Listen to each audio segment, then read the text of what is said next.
Hello, everybody, and welcome to Movie Changeup, the show where we reboot and pitch new ideas for older movies, some that we love, some we love to hate, and some maybe we've all kind of forgotten about. This is season 2. This is our second episode. If you have not seen episode 1, check it out from last week. And remember to subscribe on our YouTube channel, and like us and give us 5-star reviews on whatever your favorite podcast app is. We're on pretty much everything. And then follow us on TikTok and Instagram and Twitter at Movie Changeup. For all of those, we've been more active on there recently. We're really trying to push that and connect with more people on social media. So help us out by following along and doing that. My name is Johnny Doop. I am a co-creator of the show, and I am co-hosting today with my nemesis from last week, but we will be partners in crime today, and I'm excited to team with you. Tristan, how are you, and do you regret our bet of whoever lost last week had to break his foot? Yeah, I mean, I felt so confident going into it last week. I was like, sure, I'm never gonna break my foot, and sure enough, a couple of days later, I'm hobbling home. But yeah, it's been a good week to be stuck home and diving into Disney Plus, watching a bunch of old movies on there that I hadn't seen since I was a kid. So I watched Hercules last night. I watched the old Fantastic Four from 2005. It was not great, but when I was in the delirious of my high fevers, it was pretty good. So I've been having a good movie week, which is always nice. All right. Well, glad to hear you have something to kind of keep you busy. We're all hoping you start to feel better soon and can get back up on both your feet. Our first competitor today, last time we saw him was facing me and faced a crushing defeat in our Forgotten Movies in a 6-1 loss, the only one we've ever seen on this show. So, Bobby, are you excited to get back to more well-known movies in season 2 and kind of get back on track? Yeah, and I'm gonna definitely blame that on my loss for sure because I won the previous 3 Forgotten movie, um, go arounds until I faced you. So, you know what? I'm looking to get back to some more known movies, get some solid pitches out there, and I'm pretty excited. All right. And then there's some mystery around my other co-creator of this show today. If you followed us on Instagram or some of our social media, Joe, you've been promoting the numbers 173. What does that mean? Because none of us know.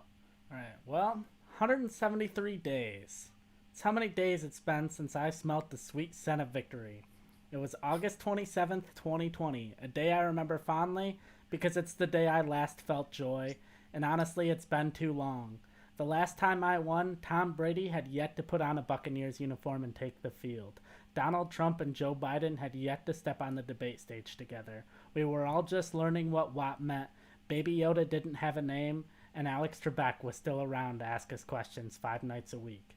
But as a wise man once said, the greatest teacher failure is. And no one has failed as much as me, which means no one has learned as much as me. So, Bobby, I hope you're ready, because the student has become the teacher, and I'm about to take you to school. All right, those are some big words, Bobby. Are you Yeah. are you feeling nervous after that?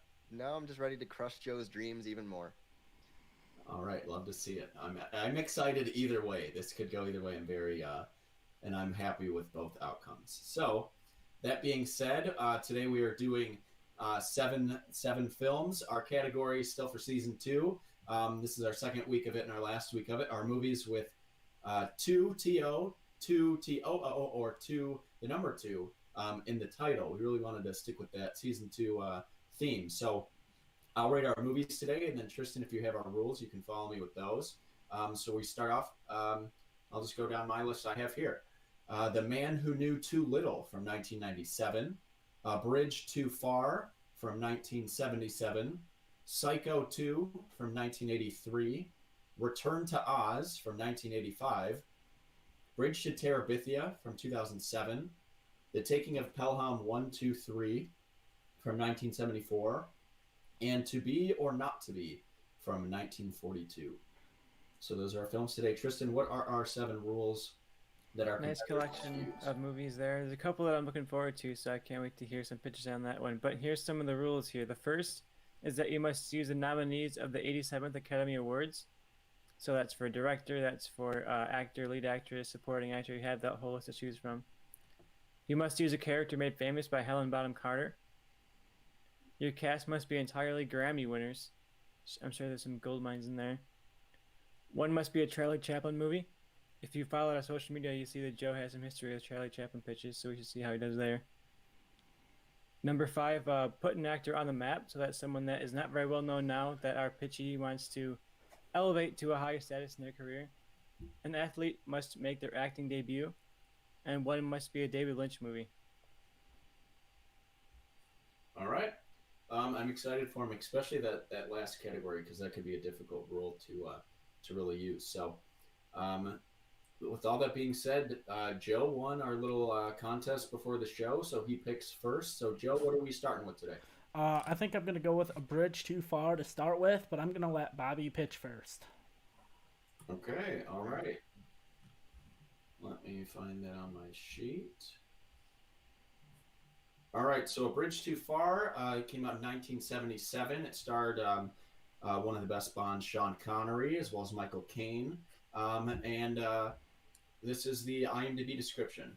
Operation Market Garden, September 1944. The Allies attempt to capture several strategically important bridges in the Netherlands in a hope of breaking the German lines. Bobby, this is kind of a classic war film. It's held in pretty high regard. What do you got for us today? All right, so this was an interesting movie because the first one is it's a classic and it's a war epic. It's a big sprawling story, has a lot of characters. So what I kind of wanted to do is make this a more intimate movie. If you're going to retell this in a different way and kind of make it worthwhile, because the first one's so good, I want to recontextualize it and show it just from two small kind of platoon, like groups that are within this big, battle that took place. So to do that, I picked someone that I think needs kind of a revival in a little way, and he's done small groups very well. He's done a war movie very well, and that is David Ayer. He's been on a bad streak doing these big blockbuster kind of movies, and I want him to return to the more intimate character-driven story, which is what I want to make this one. So we're going to tell the story of the two divisions like before. So we have the British side and the American side. So in the British side, the group that I'm going to focus on is going to be led by Christian Bale. It's also going to have Tom Hiddleston, Daniel Radcliffe as kind of a character kind of actor, like kind of like Shia LaBeouf was in Fury. And then I have, to round out that group, other than just a couple of smaller character actors, I have Sam Claflin, who is in the Hunger Games movies. He plays a lot of side roles. He's never really been the lead, and that's kind of want to put him here is in another kind of side role with this group. And then in the American side, it's going to be led by someone that's worked with David Ayer before, and that is Jake Gyllenhaal. Someone else in the group is going to be Thomas Brody Sangster, who is in Game of Thrones. He's also the cowboy kind of guy in Queen's Gambit. He's a scrawny-looking dude and kind of could, you could get some heart out of him, kind of this small guy with a lot of heart type of character. I'm going to bring in Aaron Paul, who is a very good character actor who tried to lead movies for a little bit and didn't quite work out in Need for Speed. And I think he can fit well into a group. I also have Caleb Landry Jones from X-Men First Class and Get Out, another good character actor. And then my rule, I'm going to be putting an athlete in his first role, and that's going to be someone who showed charisma hosting a show before, and that is TJ Watt. His brother JJ Watt has been in movies before, but he's going to be kind of the big intimidating dude on the American side that is going to be kind of looked up to by Thomas Brody Sangster's character, and he's going to get killed off to kind of show like the big guy isn't always the best kind of thing, and he causes like a breakdown by that character and gets an inspirational speech then by Jake Gyllenhaal. So kind of some strong character moments. So TJ Watt gets a strong small role in the movie. And basically, yeah, so it's going to tell the same story from the perspective of these two groups who follow the orders as they're told without knowing the big picture exactly of what's happening. So it turns into a heartbreaking story if you've seen the original, where most of the soldiers we grew to like die by blindly following the orders from people they trusted. And it's just, again, it's more of a character-driven story to show the small on-the-ground stuff instead of the big, sprawling, more epic like the first one. Okay. All right, I like the use of rule there. It reminds me a lot of like Jim Brown being in the Dirty Dozen, something like that. So Joe, compete with that one because I think I'm starting off liking Bobby's pitch. All right, so I'm going to start off. I think my director is a better choice because I chose James Mangold. He's It's a war movie. It's a dad movie. James Mangold, king of the dad movies. For my major, Julian Cook, originally played by Robert Redford. I cast Dylan O'Brien. He was in the Maze Runner series. And then for Brigadier General James Gavin, originally played by Ryan O'Neal, I cast Garrett Hedlund. So, after watching the movie this weekend, I came to the conclusion, it's boring. It's so boring. There are too many characters, you can't be invested in any of them. I feel every man who was acting in 1977 was in this movie. And like Bobby did, I want to narrow the scope, and the best war movies focus on one person or a small group of people, so that's what I did. There was a scene in the movie that intrigued me. It was a conversation between Major Cook, Robert Redford's character, and Brigadier General Gavin, Ryan O'Neal's character, that hinted that they had been working together most of the war. Now Cook is working more behind the scenes, and Gavin is still on the front lines. So I decided to make that the focus. The movie shows their friendship grow throughout the war as paratroopers, something I don't think we've really seen in a war movie before. As they win battles, Julian gets promoted and starts working behind the scenes of Operation Market Garden. He is part of high-profile meetings with Patton and Eisenhower. We get a scene with Eisenhower talking with the top British military personnel, including the King of England and his wife Elizabeth, which is where my rule comes in, because it is the version played by Helena Bonham Carter in the King's Speech. The final scenes of the movie have our two leads separated. James learns that Operation Market Garden was rushed and not planned well, including disregarding that the Germans were stationed at the final bridge. On the final night before the mission, Julian runs into James and the two men fear it's the last time they will see each other. During the mission, James has Julian split the division in two and attack the bridge from both sides. Julian leads one division across the water in makeshift boats, reciting Hail Mary all the way across. Julian wins his portion of the battle. Because of the reports of Germans in the area, James decided to move his men to a southern bridge instead of the main bridge. This delayed the capture of the bridge and cost the Allies the mission. Julian, looking at the bodies of his men who died for nothing, walks away from James and doesn't talk to him again. And that is my pitch for A Bridge Too Far. Okay. All right. Tristan, before they kind of get into it, do you have any questions for him or something you want him to clear up or address in their fight? I do want to address to the audience right now, for those like me who have no idea who any athletes are ever. TJ Watt is an American football outside linebacker for the Pittsburgh Steelers of the National Football League. So if you've been curious, who's a football player?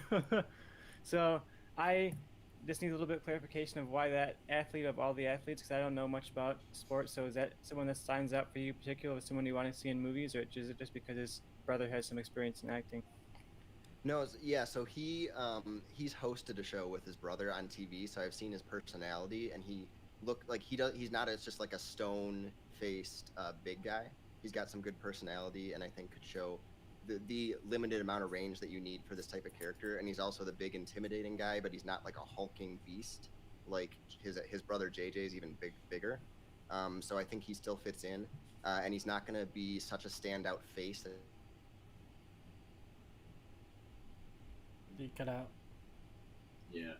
He's frozen, but I think I understood. He's got a standout face, not someone you recognize among the whole pack of athletes. Yeah. Yeah, he's someone knowing football. He's got the personality to be in the thing that Bobby's describing. If he was the star of his movie, I'd have a problem, but I think he fits the side character. Bobby, you were frozen for a second, but I think you're okay now. Can you hear us? Yeah, I could hear you the whole time. I could. All right. Well, Bobby's freezing in and out. So Joe, do your thing. Bobby, figure out your shit. Actually, yeah. Tristan, do you have a question for Joe? Yeah, I do have one question for Joe. The Helena Bonham Carter, using her from the Queen of England, she has a whole lot of characters to choose from. I'm not necessarily knocking you on that, but why did you pick that character of her entire lineup of people? Because a lot of her characters are part of like these big franchises, whether it's like Bellatrix Lestrange or like the Red Queen from Alice in Wonderland. A lot of them, there are a lot of like random characters, like her character in Fight Club, which is just kind of could be anybody, or they're part of these big IP franchises. And I felt like if I brought a character from one of those franchises into a movie, I'm kind of bringing a lot of that baggage with it, and I didn't really want to do that, because then it's like, okay, so is this movie is like A Bridge Too Far now in the world of Harry Potter if Bellatrix Lestrange shows up? So I thought this was a good fit. Like, it would make sense for the wife of the King of England to be in this movie, and she's played that character before, so I thought it was an easy fit. I like that. Yeah, I do too. I don't really have a specific question. Both of you kind of sold me on making this more of an intimate film that kind of stars the main people. Joe, I got that more from your pitch. So when you two are fighting, Bobby, I want you to kind of address. Joe mentioned in his the original has too many characters; it's kind of boring, and then your cast seems a lot larger than Joe's. So I want to kind of get the idea, like who are your main people and why is it more intimate than the original when you cast so many notable people in roles. So, I mean, if you really look at my Uh-oh. Yeah, he may need to restart his router or something, because yeah, it's not doing great. Am I okay for now? Now you're fine. But yeah, it keeps cutting All out. right. So I'm gonna try it again, and then if not, then I can, I don't know, try to do something. But basically, so if you really look at my cast, like it's kind of like the cast of Fury, which is still a small, intimate movie. It's just two groups, so you're cutting between groups, but it's not a big sprawling thing, and you're really focusing, like, obviously Christian Bale is a big actor, and Tom Hiddleston, those are really big names. Daniel Radcliffe is going to be a character actor. He'll get his moments to come in, and he'll have like some comedy and stuff, and you're going to get the heart out of him. But and then Sam Claflin, he's a side character, but he fits into the group. He's a small, like he'll have his role like John Bernthal kind of deal. Same with the other group where you have Jake Gyllenhaal, obviously as a known guy, and then Aaron Paul, but he's not that huge. Thomas Brody Sangster, like there are a lot of character actors, and they're really good at playing these characters that'll fit well into the group. And then when you have these big heart moments, like when TJ Watt's character dies, and then that kind of tears apart Thomas Brody Sangsters. You get Jake Gyllenhaal to console him. You get those real character moments, type of deal. And so I think it is a lot more intimate. I named more people. Joe he names 2 people in his cast, and obviously you can't do that in a war movie very well unless like it's only these 2 and somehow don't interact with anyone. So I named more people that are with the group that Joe's probably going to have too, but he just didn't say who they were. They're smaller actors around him. I just kind of filled out my cast. And Joe, who was your cook? Who was your lead? Dylan. I mean, it's kind of like both hand in hand. It's Dylan O'Brien and Garrett Hedlund. Okay, Dylan O'Brien. That's what I thought you said, but I didn't have it written down, so I wanted to clear that up. All right, so I mean, yeah, Joe, address that, kind of duke it out. We'll give you address what? Or so. Whatever Bobby just said. Okay. I thought you asked me something. No. The casting, like if you have any side characters, anything, some memorable moments. We'll give you like 5 minutes. I'm probably 60-40 right now, so I want to see what you guys have to say. All right, yeah, my thing against Bobby is number one, his director. I mean, David Ayer, yeah, he directed a good war movie, but that's kind of the beginning and end of the good things he's directed. I feel like at the end of the day, we're going to look back at him and 10, 15 years and be like, he was a one-hit wonder director with Fury. Like, he directed that one good movie. Well, he directed End of Watch as well, but like those 2 movies are kind of it. Like James Mangold, he's had a couple of movies that weren't so great, but those were earlier in his career. Lately, his last few movies have all been really good. I'd love to see him tackle a war movie. I feel like he definitely has the ability to do a good war movie, especially a movie that's like the relationship about these 2 soldiers, and that's kind of why I didn't want to pad out my cast, because I wanted to show that this was the focus of my movie, of these 2 soldiers who were real life guys who really fought in this battle, who you could go read their Wikipedia page. I feel like Bobby's is like a fictionalized story about this event, and it's like, if I'm gonna go see a movie about a real battle, I'd rather see a movie that tells the true story of 2 guys than a fictional version within a battle that they just lost at the end. And I feel like it's just kind of not as interesting, especially when there are countless interesting true stories you could tell about this battle and this story. Yeah, so what I want to address with the director thing, so I mean, James Mangold in a war movie, like I actually did, like I thought that would have been a good idea, but a lot of his movies do turn into good dad movies, which eventually turn into kind of cable movies, and like the thing that I want to go for is a really like kind of gritty movie that like it'll have a more affecting impact than a lot of James Mangold. Like James Mangold has Logan, which has really impactful for sure, but like I really liked Ford versus Ferrari, but that's not going to be something that leaves you even though it has a sad, like, not to spoil it, but it has a sad part at the end, you're not going to leave that devastated because he glosses over it.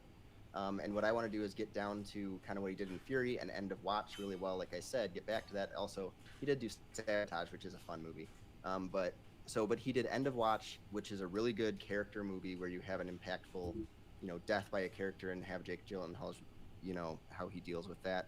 And then you have Fury, which I think is one of the more, like, it's a different type of war movie. He did it in a different way. The way he did the visuals with the tanks, focusing on the smaller battles, it's not shown that often the way he did it. And I think it would turn out to be a more interesting movie than one that might just be a cable watch to me eventually. And really, like, you say that, you could make these people the people from the original movie. I didn't, because it's like, I just wanted to get you the cast of people, but there are stories that you can take soldiers and real soldiers, and this type of stuff happened. So you can say, this is a true story. It's based on real events. This is what happened to a majority of people in that battle. Even if you can't exactly Google names, they could use them, they could not. But with a lot of movies, they take characters and form like 5 characters down into one person. That's kind of what I'm doing for this, so that you get the idea of what happened without bloating it. And also without changing it, because I'm sure that the 2 people you're using it's not their exact story, and it's not going to be just them the whole time all the way through it, like you're doing. So you're changing stuff, I'm changing stuff. You're just using a character that if people saw the original, they'll know. But what I would just want to do, because James Mangold to me works really well when it's like kind of what you're doing, where you're focusing on like 1 or 2 people. But I think it's more affecting in a war story when you have that friendship and companionship and stuff, and show the real, like, what happens in war. You're not just friends with one person. You have a brotherhood with your troop, and with a group of people, and you see them die. You witness friends and all that. That's what I wanted to get into, instead of here are these 2 people only, and you don't really get their impact as much. Of like, even if people around them die, the way you're saying it, you're not going to feel the impact because you're not getting to know them. So I'm leaving you more impactful by getting you to know these characters that don't make it out. I did have, like, survivors. Like, you can have one or 2 in each group survive it, but that means that they saw their friends die and get killed, and then they have to live with that. And that's what I want to go for, because this was a devastating battle that happened, and a lot of people died. Yeah, I mean, I think David Ayer would go for, like, the deeper messages and themes, but I feel like the guy that gave us Will Smith saying Fairy Lives Matter is going to do that and swing and miss when it comes to anything beyond trying to make a dad movie. Where I feel like James Mangold... Again, blockbuster movie. But I mean, it's still him trying to go for those messages, where it's like James Mangold's going to be like, I'm going to go out and I'm going to make the greatest dad war movie you've ever seen, and he's going to succeed, because that's what he does. All right, I think I have my decision. But Tristan, you're kind of my consulting on this. I chose this movie, so what are your thoughts? Maybe you'll help sway me. I really like the David Ayer pick. You guys argued about that a lot, but I think he's due for a comeback. I think a war movie is probably his best bet for a comeback. We've seen Fury was his most well-regarded movie that he's made by a mile, and it was a war movie. So I think, like Bobby said, all these times he's tried to get into big action blockbusters, it hasn't really worked for him. But with such a big cast, I'm not sure if Bobby's movie is not that. Like, it almost sounds like it would be really high budget. It would be high stakes. Like, it wouldn't be something you could just go off on his own and make it small, intimate.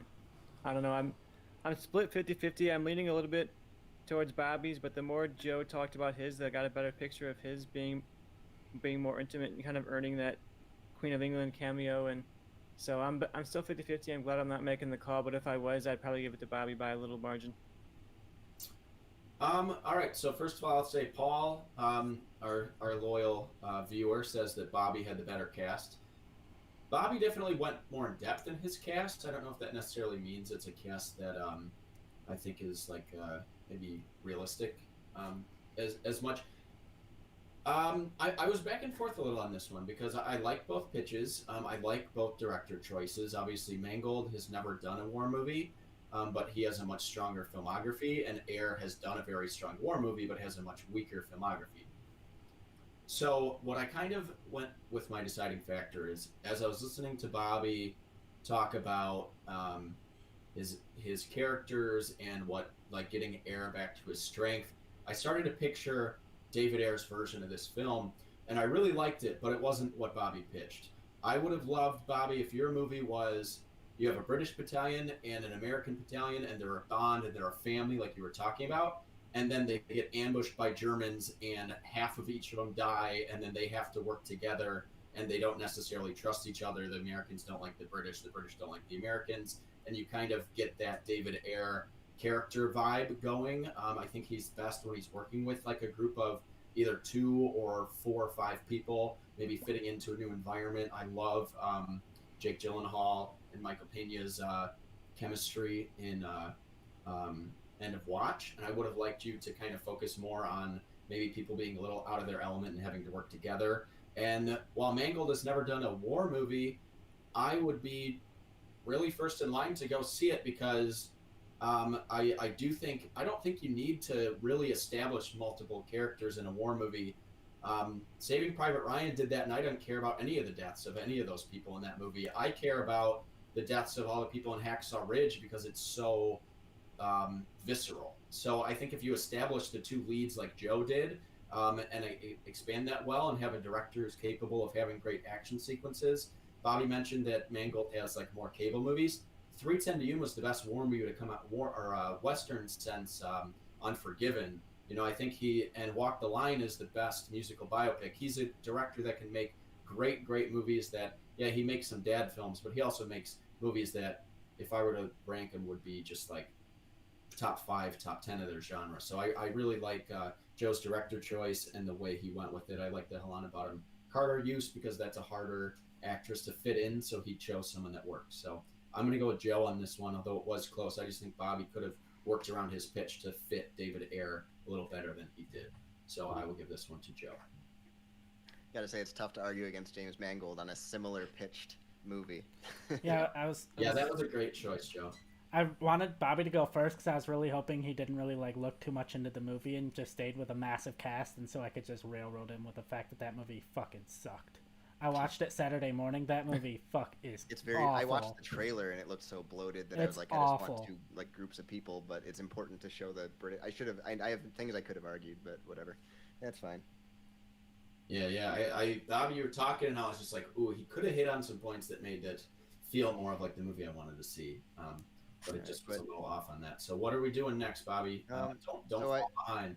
Yeah, I got to go with something I do feel a little kind of strong about to get back onto it. So I'm going to do with the Taking of Pelham 1, 2, 3, and I'll go first. All right. So the Taking of Pelham 1, 2, 3. There was a John Travolta remake, but we are basing this off of the 1974 terrible version. It's a cable movie. That's exactly what you described as a movie. Yeah. So, The Taking of Pelham 1, 2, 3, the original, stars Robert Shaw and Walter Matthau.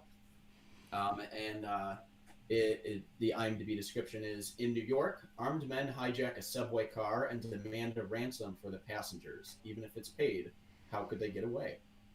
So, very simple baseline, but it's a good little film, the original especially. So, I'm interested to hear your pitch. So, hit us with it. All right, so to start off, my director is going to be someone that I talked a lot about in our countdown, top 20 movies of the decade list, and that's going to be Taylor Sheridan, who's worked in a similar genres to what I'm going to do with my movie, which would be like Hell or High Water. He also did Wind River. He wrote Hell or High Water, Sicario, and all that. But so my Mr. Blue, or Bernard Ryder, is going to be played by Guy Pearce. My rule is I'm going to put an actor on the map, especially in film. As we talked about how to use this rule when we came up with it, we said, like, if they've been in like one thing, this actor is kind of shining right now, but in a TV show, and it's the first thing he's ever done, and really, other than like small side roles, and that's Regé Jean Page, who is in Bridgerton, and he is one of the main characters, but he has never done a movie, and he's always just been a bunch of side guy characters, and I'd like to put him in a role that he can be very charismatic. So he's going to be my Detective Garber, because I feel like he has a strong voice, and is a charismatic person to be talking to Mr. Blue the whole time. I also have a henchman that's going to be with Guy Pearce, and that's going to be someone that worked with Taylor Sheridan before, and that's Ben Foster. He's going to be with him. And then the Mr. Gray and Mr. Brown characters they can just be any character actors, fill-in kind of people. You're going to flash to them. They don't have too much of a role. But so mine is a Western take of this movie because they've done it twice in New York. So I'm going to change it to a train instead of a subway and kind of go from there. So it takes place in Texas in 1937. Pelham Railways is launching a new train system set to bring passengers from city to city faster than before. They are launching three trains, Pelham 1, 2, and 3. 5 men board each train, taking them hostage. The leader of each train go by Mr. Blue, Mr. Gray, and Mr. Brown, with Mr. Blue being the leader of all of them. They demand to speak to the police, and when Lieutenant Zachary Garber answers, they ask for $100,000 in 2 hours, or they will kill a passenger for every minute it is late. Same story where you have the back and forth then from between Mr. Blue and Garber and piecing together clues along the way. They eventually kind of suspect that it could be a few different people. One of the guys they mention is Bernard Ryder, who is a local businessman who lost all his money in the stock market crash 8 years earlier in 1929. He figures out that with the stock market recovering, he planned to short the stock of Pelham Railways to make his money. The hijacking on the opening train system would make their stock bottom out, and he would end up making thousands of dollars more than what they were asking for. At a point, Mr. Blue says he needs a break from talking to Garber and hands the radio over to his henchman. Garber is suspicious of this, and when he puts the plan together kind of for the audience, this is kind of when you get the reveal of that plan I just kind of talked about, kind of where the train was when he probably left. He, on a hunch, leaves and goes to the local stockbroker's office where the train would have been at the time. This leads to a standoff between Ryder and Garber. Ryder starts to pull his gun, but Garber is faster, killing Ryder. We get kind of the classic Mexican standoff, Western kind of ending there between the two of them. They have dialogue. You get, why are you doing this type of stuff? So you get kind of the audience type, like you need to hear the backstory of why he did this. And then we show that the other hijackers being arrested kind of back over there because their leader kind of got taken out. So I wanted to kind of combine a little bit of the stock market stuff that was in the remake, because that is very relevant right now with the whole GameStop, AMC shorting stocks is a big thing, and that kind of it actually brought it into the forefront of people actually knowing what that means more. So I feel like that's kind of relevant. I like a Western take on this because it's been in New York a lot. I like my cast, and we'll go from there. So, Bobby, yours takes place in what year? 1937? 37. Okay. And I did look up when they would have those radios, because I was like, I don't want to do it and be like they can't communicate. So that would have been, they had that. All right.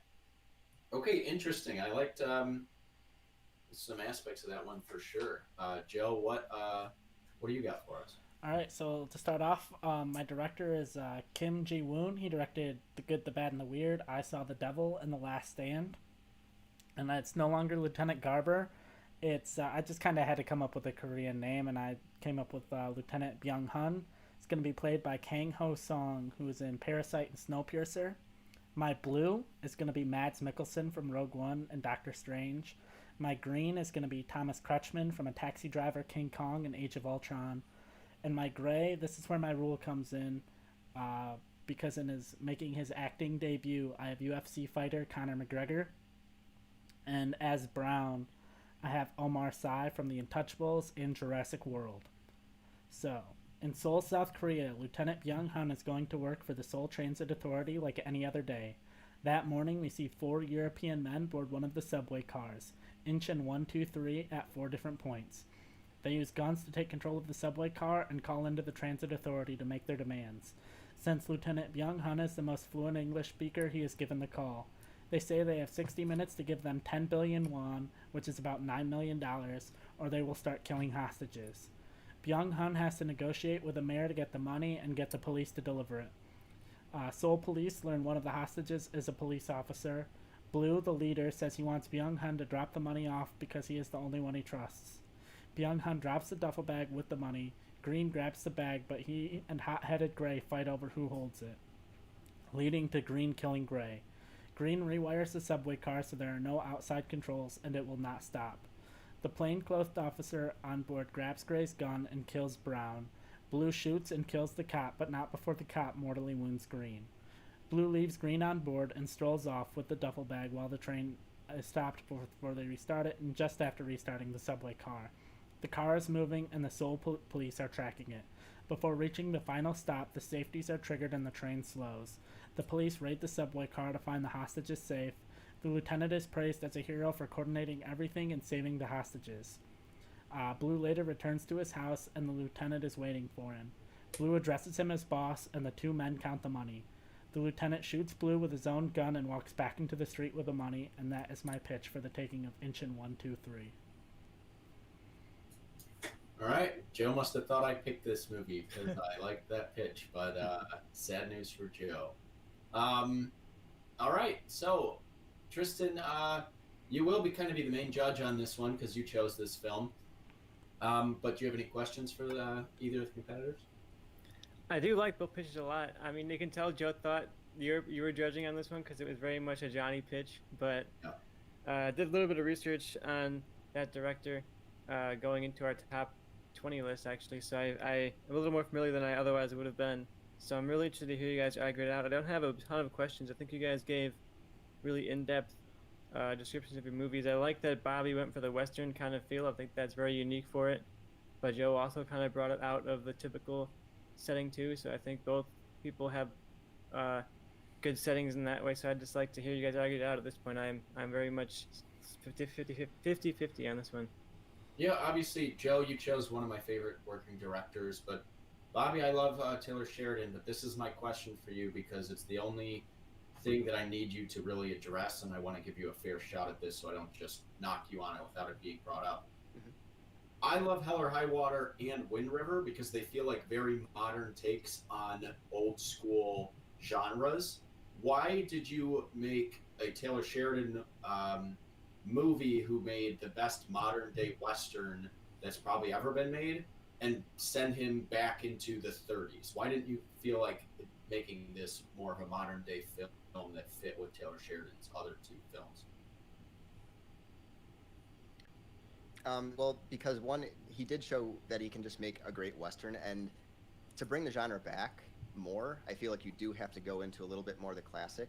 It's not quite, 1800s gunslinger level because this is America in the 1930s. There's still a stock market. There's still, it's more modern than all the other ones, but it still gives a classic, like, I want to see Taylor Sheridan's take on a train hijacking and what that would look like, and how visceral kind of that would be with, the tense moments of the passengers that may want to step up and be the hero and get killed type of things.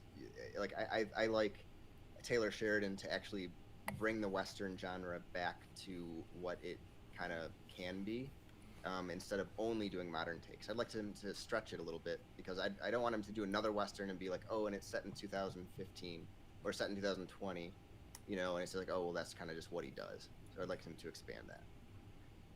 Okay. All right. So Bobby answered that. Joe, why is your movie stronger? We'll give you guys about 5 minutes on this one. Yeah, I feel like my movie's stronger. Number one, I changed up the ending, the normal end, revealing that the hostage negotiator was in charge of the whole thing all along. I feel like can make a really interesting twist while also giving something fresh and new to the story and give it a reason to be remade. Also, the concept for my movie too is I thought it could be, because my director has made an American film as well as Korean films, I thought this movie could be like a solid gateway movie for people who have never seen a foreign movie before. It's like if they're like, oh, I don't know if I want to read subtitles, it's like you could give them this movie and be like, hey, this movie, it's half English, half Korean. It's a remake of an American movie, so it'll be something you could follow. And that was part of the reason I went with what I did. Yeah, that's why I think it's a good solid take for Taking of Pelham 1, 2, 3. Yeah, and I mean, honestly, it's a little harder to argue when I'm not as familiar with the filmmaker, but all I'll say is, as far as getting people to watch like foreign films and that, it is still a very tough thing to do. Like I love even just movies directed by foreign filmmakers that have a little bit of mix. Like Snowpiercer is very much it's not an American styled movie, and I love that movie. But talking to anyone outside the film community, they think it's terrible, that and like that type of stuff. And I feel like your movie is going to have that feel where film lovers might like the movie, but it's not going to do much as far as bringing other people into it. So even I though disagree, because you look intent, at like The Good, the Bad, and the Weird, and that's still very much an American style, even though it's a Korean movie. And so I feel like he could do a Korean. I think he could blend. It's hard to argue. And you're gonna get people that it is hard to. Go ahead. Yeah, like it's hard to argue against the filmmaker. I haven't seen a lot of his movies, but and it sounds good. It's just again like doing still a subway thing for the most part. Other than the ending, it's a very similar movie. Just with, also I do want to attack. Why give Conor McGregor anything? I don't want him to get any money. He's a terrible human being. So why are you putting him in this movie when you could have gotten any other intimidating person? Like that's my main criticism. If you're gonna do anything I don't want a movie with Conor McGregor to be the one to bring people in to watch foreign movies. Like I don't think that's what I want to do. Even if he's a small role, like I don't want to see his face, and I think a lot of people feel that way. So like Tristan, if you don't know a lot about him, like he's just an awful human being who, hits women and he's not a good person. So I do know Conor McGregor, raped for the worst reasons, according to. Yeah, exactly. So that's one thing. For mine, I just think it's Taylor Sheridan does visceral. He does tense moments really well. If you watch Wind River, he does Western very well, and I'd like to see a train hijacking. And I'd like to see a old style movie that's set back in the 1930s that applies to today because of the stock market and everything going on with Robin Hood and everything going on with AMC and GameStop that just happened.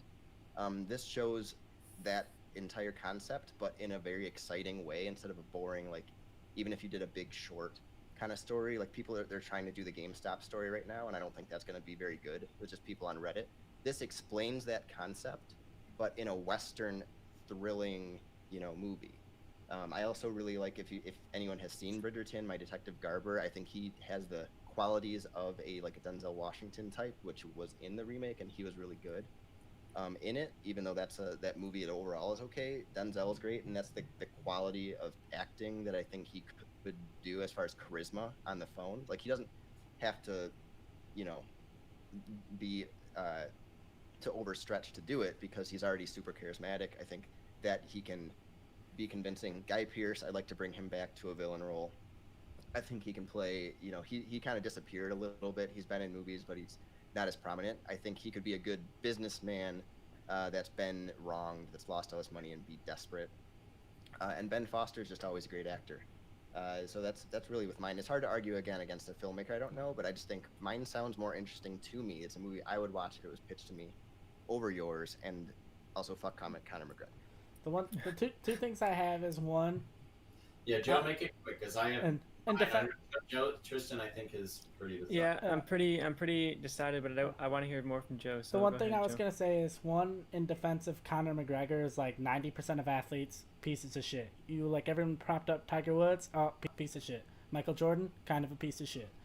You have all of these athletes, and then it turns out they all kind of just fucking suck. And that was part of the problem with casting an athlete. Is for the most part you dig much into their Wikipedia page, and they have legal problems and all these other problems. They all kind of just suck.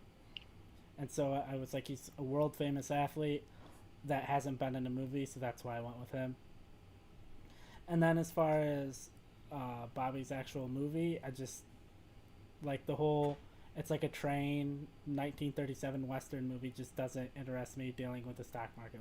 That may interest Bobby, but that it's just the whole concept just doesn't really intrigue me at all. I'd rather Taylor Sheridan keep making more modern westerns or go to a completely different genre than being oh, I'm good at modern westerns, let me try to do an actual western this time. It just doesn't appeal to me. I know you said keep it short, so. All right. Yeah. Yeah, I'm pretty much decided, so if you got anything else to say, Johnny, I am ready to go. Yeah, I'll say this. Kim Ji-woon is one of my favorite directors of all time. He did Bittersweet Life, which I love as well, which Joe didn't mention. And I Saw the Devil, obviously, was, I believe, in my top 5 or 6 films of the decade when we talked about that. But my problem is I do not like Conor McGregor as a person. Bobby mentioned the hits women thing. I don't know if he's ever been charged with that, but he does have multiple sexual assault claims against him. And while Joe says, "Oh, it was a hard rule to pick because all these athletes have it," like I feel like that's a very lame argument because there's plenty of athletes that don't have those issues. Bobby chose one in his rule, used it a lot better. So I don't like mixing Conor McGregor with um, one of my favorite directors, but my favorite actor is Kang Ho Song, and Mads Mikkelsen is probably in the top 10. He's outstanding in everything I've ever seen him in. So I would 100% go see your movie and just try to forgive them for the casting. He does die. You get to watch him die. Yeah, so like, okay, he dies. All right, I'd be cool with that. Hopefully, it's a brutal death.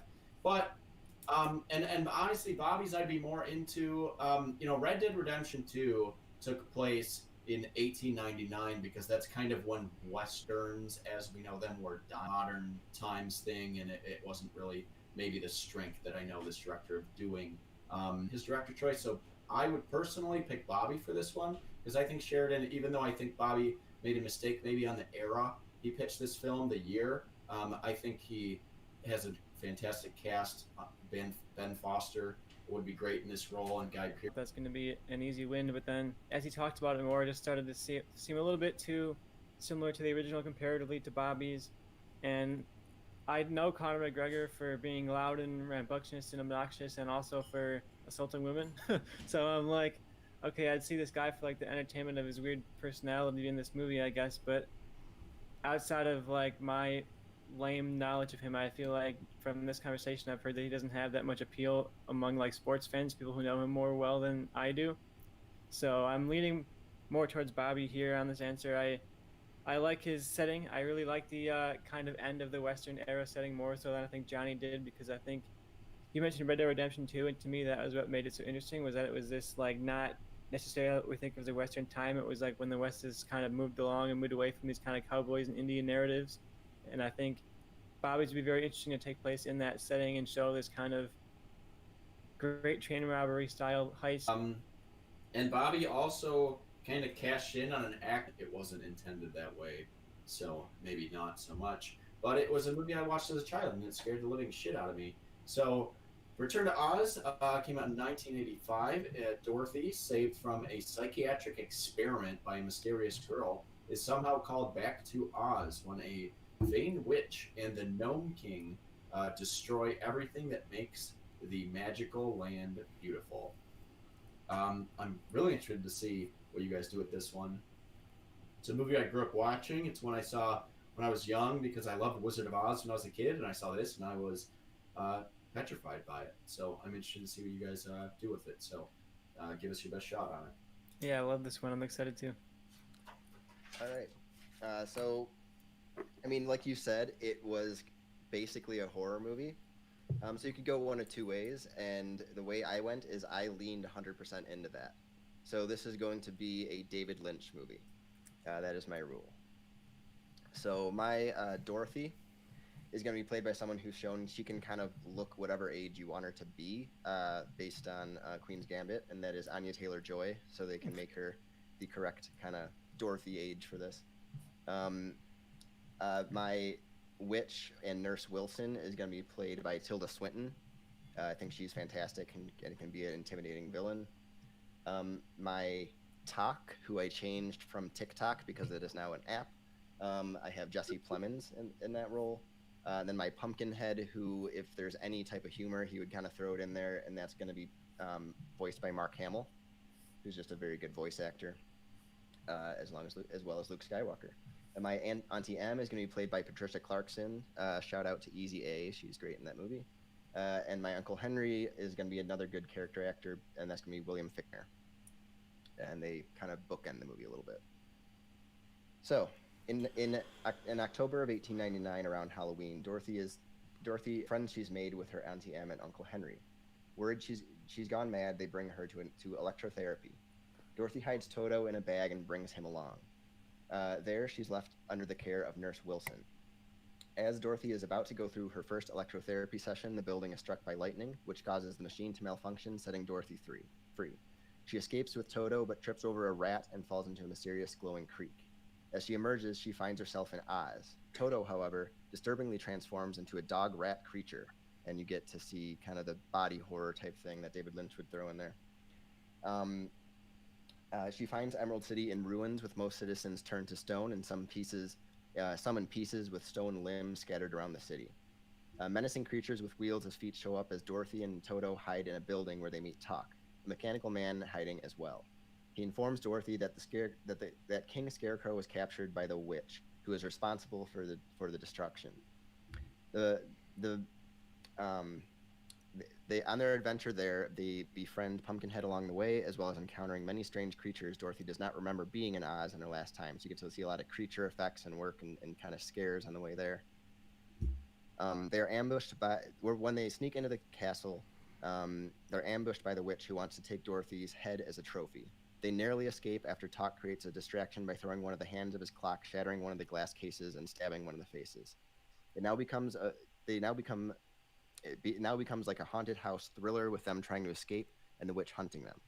They find some prisoners who have been stuck inside the wall, who explain Mommy needs Scarecrow, or the witch needs Scarecrow to publicly make her the new queen so she can be the ruler of all of Oz. Since she cannot kill him, she is torturing him until he agrees. They find magical items the witch has collected, including a shield that Pumpkinhead says might be able to reflect her magic. They're able to lure the witch into a room where she tries to hit Dorothy with her magic, but it was actually a mirror. The mirror shatters, revealing the shield, which reflects the magic back at her, beheading her and stealing her head inside a glass case. They rescue Scarecrow and travel back to Oz, finding the damage caused by the magic has been reversed. Dorothy returns home, finding she's able to return to Oz whenever she wants to the mirror in her bedroom, but is still scared that Auntie Em and Uncle Henry will take her back to electrotherapy. So she's still kind of like she's unhappy at home, so she's like debating living her whole life in Oz. It's like a David Lynch ending of happy but not happy type of thing. So creature effects, crazy scares, gonna lean into the horror because the first one is maybe unintentionally horrific. All right, yeah, Bobby leaned into the horror aspect, the ambiguity a little bit. Joe, what do you got for us? All right, well, I'm gonna tell you my director, and you're gonna realize I did not go in that direction. So, I'll give you my director, I'll give you my pitch, and I'll end on my cast. My director is Jon Favreau. So first, I'm tossing out the entire movie of Return to Oz. I watched it recently. It's bad. It didn't age well. I don't even know if it really started out that great. I did a deep dive on other stories in Oz to see if there's anything else like good I could pull from. They're all bad too. I think the 1939 movie and potentially Wicked are the only good things to come from this property, so I decided to make a direct sequel to that. Set 15 years later, Dorothy is a school teacher who has returned to the Kansas farm for the first time in a while after the death of Auntie Em. With Uncle Henry long gone and the farm hands moved on, Dorothy is in the process of selling it. Instead of making the Kansas scenes black and white like the original, I'm going to have them be filled with dull earth tones of brown and blue.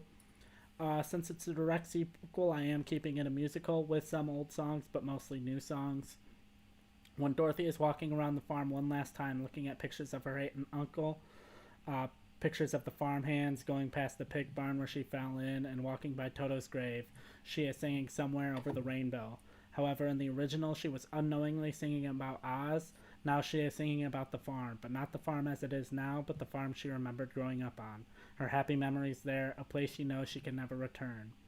Not long after, a tornado comes, picking her up and taking her to Oz, similar to the first. Oz, just like the original, is bright and colorful, and with the technology created for The Mandalorian, Oz no longer looks like a series of sets and matte paintings, but a fully living world. Dorothy knows she has to return to Kansas to her life of teaching and her fiancé. She tries tapping her heels 3 times, saying there is no place like home. It doesn't work. Glinda the Good Witch appears and tells her she needs the ruby slippers, which are currently possessed by the Gnome King. Dorothy asks if Glinda can take her to the Gnome King, and Glinda says no, that is an adventure she can't help with. However, she doesn't have to go alone. Glinda points to the Emerald City off in the distance before floating away. Dorothy goes towards the Emerald City, where she meets its brave guard, her old friend the Lion. The Lion laments and sings a song in a familiar tune about how much he hates being brave because people are always in need of protecting, with the lyrics like, "But I can enjoy my house, be as comfy as a mouse, if I didn't have the nerve." She then goes on to meet the Tin Man, who is talking about how stressful it is caring for everyone with his big heart. He would have lyrics like, I could ignore the sparrows and the boy who shoots the arrows if I didn't have a heart. She finally is taken to the head of the Emerald City, the Scarecrow, by the Lion and Tin Man. The Scarecrow is complaining about how hard it is being in charge and how you're expected to know everything. He would have his lyrics changed up to, if my head was full of stuffin', people wouldn't ask for nothing if I didn't have a brain. The three agree to take Dorothy to the evil Gnome King, where we get a good new villain song. The Scarecrow devises a plan to break in. The Lion fights off the guards, and once inside, the Tin Man shows the Gnome King, whose heart is made of solid rock, compassion and kindness. The Gnome King shows Dorothy kindness and gives her the slippers, allowing her to return. The Lion, Tin Man, and Scarecrow realize they need their bravery, brain, and heart to help Dorothy, and no longer hate their gifts. Glinda shows back up, and Dorothy talks about being how happy she is to be able to return home, but wishes she could return to the home she grew up with. Glinda says as long as she carries her family is going to be Patrick Wilson. And then I just said I wanted to keep the time period ambiguous, so there's not really going to be any cell phones or anything that would really date this movie. And that's my pitch. All right. Two different directions. This is going to be an interesting fight because I don't know if we've ever had two more different pitches in the show's history. I felt that these were the only two ways to maybe approach this film. Bobby stays true to the original Return to Oz, but Joe stays true to the original Wizard of Oz. I'm interested. I don't really have a question for you guys. Tristan, do you have anything for him? I have one question for Bobby. I really like the pick of David Lynch, but as you went through the plot and the cast, it doesn't really seem like it draws from a lot of Lynchian kind of tropes. It doesn't have a lot of his cast, doesn't have a lot of his same like hyper ambiguity towards it. Feels like the plot's kind of straightforward compared to some of his other stuff. So I just want to hear a little bit more in your fight, more so than now, your justification for why David Lynch was the best fit for you for this movie. But other than that, you guys have two very different pitches. It's going to be hard to choose. I'm leaning towards one just because it's more what I would like personally. But I think that Joe has a really good lineup here to win back during this fight. I think I'm leaning towards Bobby just going in to play my hand a little bit, but I definitely want to hear you guys argue it out. Yeah, I'll just so I don't forget what you said. So for David Lynch, so when you're doing something like Wizard of Oz, if you're gonna bring in David Lynch, he, I feel like he may not have as much freedom to do his exact ambiguity and craziness, but he can bring something that's David Lynch-like to a story that might bring a lot of people into his movies and into horror. And I'd like to see his take even when he's constrained, because I feel like David Lynch constrained will actually be even better to me, because he can be very out there and very hyper focused on a small group of audience that are going to like his movies. And I'd like to see him apply his style with the creature effects, with body horror, with bloody type stuff, and then enough ambiguity to show the Lynch stamp, and put that on a franchise, because I think that's an interesting take on a franchise rather than doing what Joe did, which is kind of try to do what they've done with like any movie they try to do a sequel to years later lately, which is stick to the same kind of style and just say, all the books that happened before didn't exist, the movie before didn't exist. This is a direct sequel to the first one, which is what Joe did, which I just find a little bit boring to me.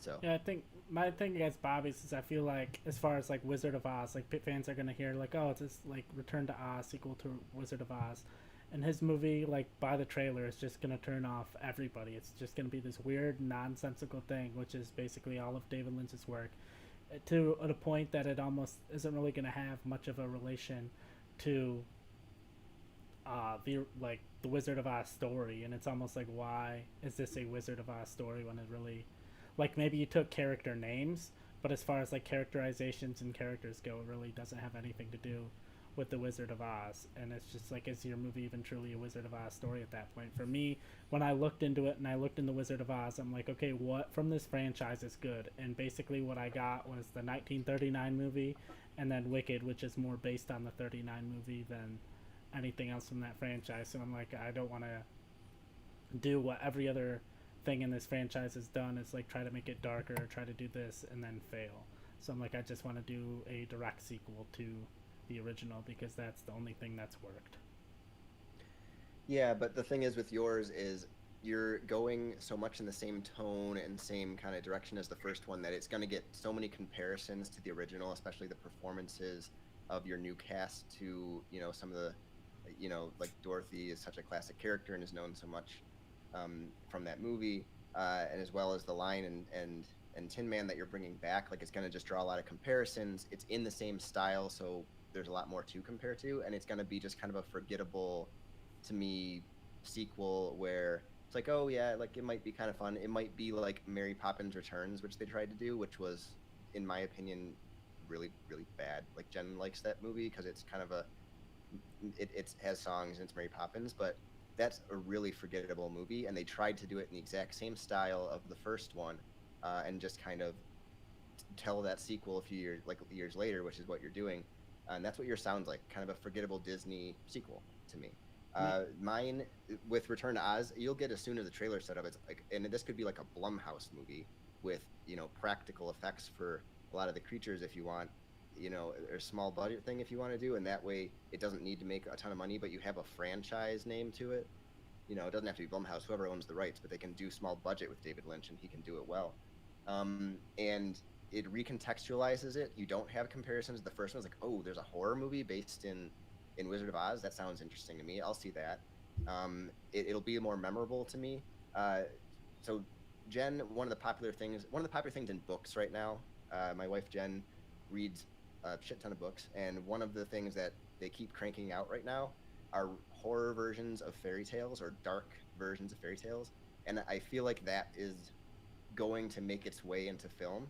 And if it's going to, I'd like to do it from someone who's kind of a master of kind of the body horror genre, and capitalize on a trend that's not quite there yet in movies, but is around right now. So that's where I'm kind of going with mine. Mine just stands out as more intriguing, more,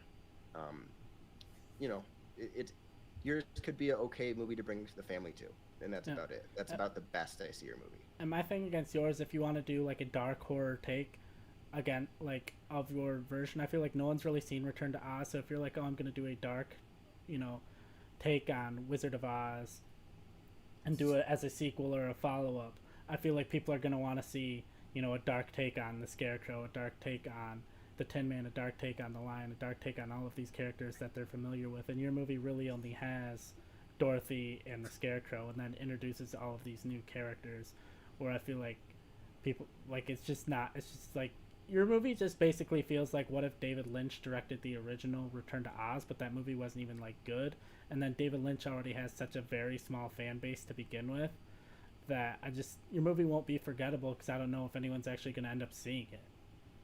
Like, yeah, real quick, guys, I want you both to make maybe one last little point that maybe has not been addressed yet, but I have my decision. I'm sure Tristan does as well. So hit on one last thing if you think it's necessary. Yeah, I have said everything. My one last point is just going to be against Joe's, and that's just going to be your casting of the Gnome King, the villain of the movie, as Patrick Wilson, who in any role, especially a villain role like an Aquaman, he's very over the top and corny in a way that I don't even think would fit Wizard of Oz.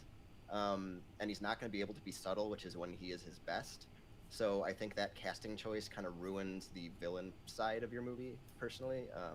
So yeah, you can defend that or bring up one last point. I mean, I like Patrick Wilson. I liked him in Watchmen, and I liked him in this, and I just wanted to go for someone that I knew could sing and give me a potentially like good villain song, because I felt like that was kind of one of the things that the original Wizard of Oz was lacking, was there wasn't really like a good like song from The Witch or anything like that, and so that's part of the reason why I casted him. I really want my villain to sound like Elvis.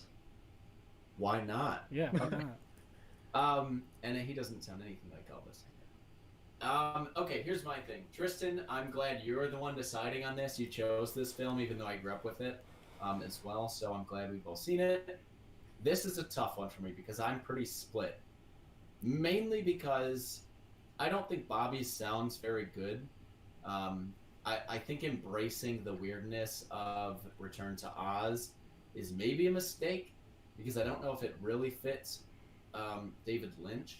Maybe more like an actual horror director than someone who's done movies like Mulholland Drive that are more like, they have some scenes that are a little more horrific, but they're not exactly horror films.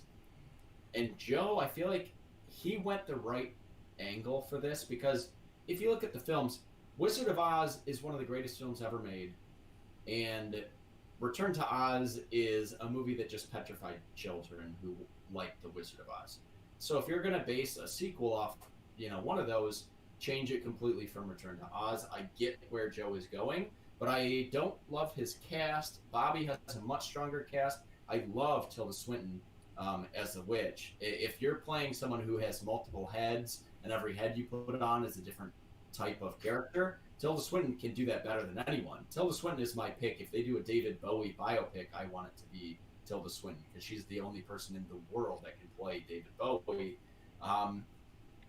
But despite Joe's mistake of making this a Jon Favreau movie, which I feel like would be just very down the middle, if Joe went with a very similar pitch, but chose, I wrote this down so I wouldn't completely fuck it up, but I probably will.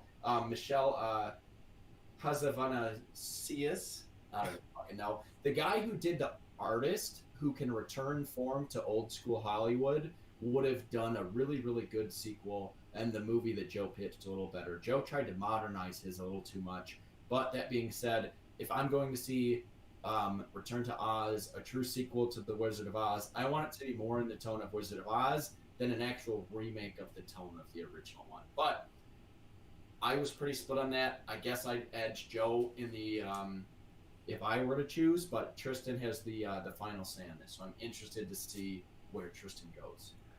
Interesting, because I think we're going to go in literally the opposite direction in almost every single point that you made.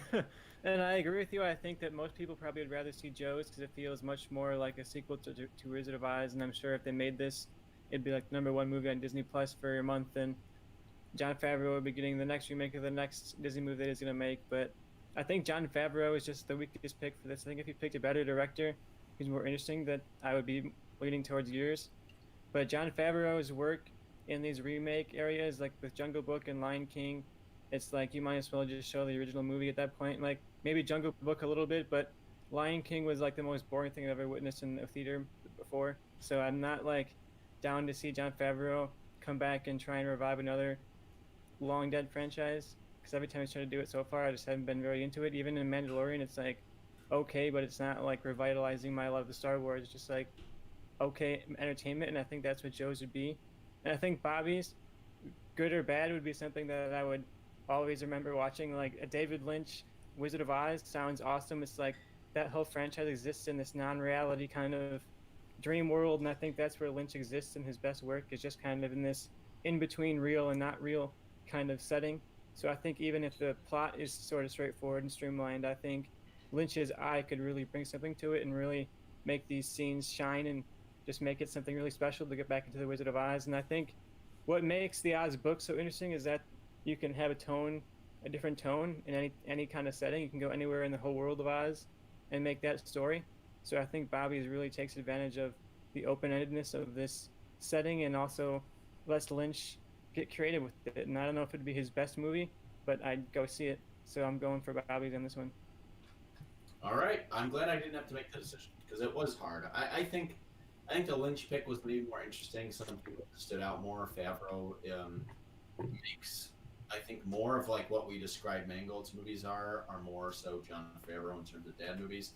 But yeah, Bobby, if obviously you had to use the David Lynch rule, but if you made yours like a Robert Eggers movie, I think Believe me, it could have been. that's why I had him because of Anya Taylor-Joy, but because I had to make one a Lynch movie and that was a horror take already, I had to fit it there. So I understand.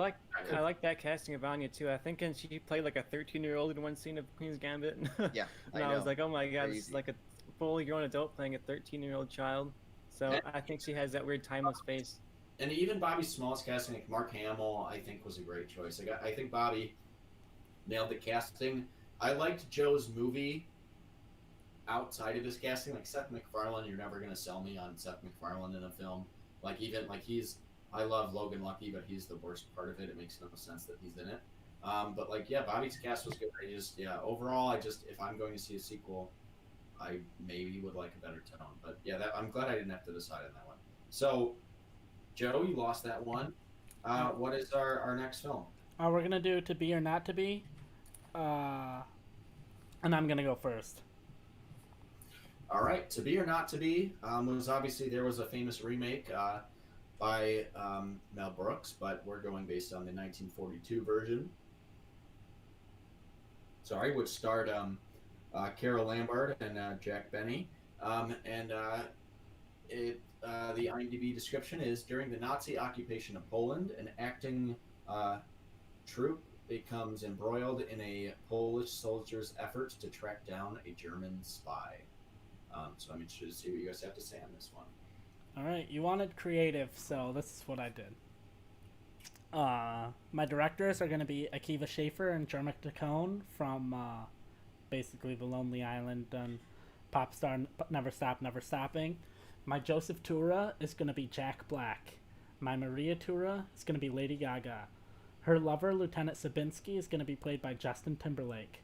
One of the main villains of the movie, Professor Seletsky, is going to be played by Patton Oswalt. The main Nazi, Colonel Earhart, is going to be played by Elton John.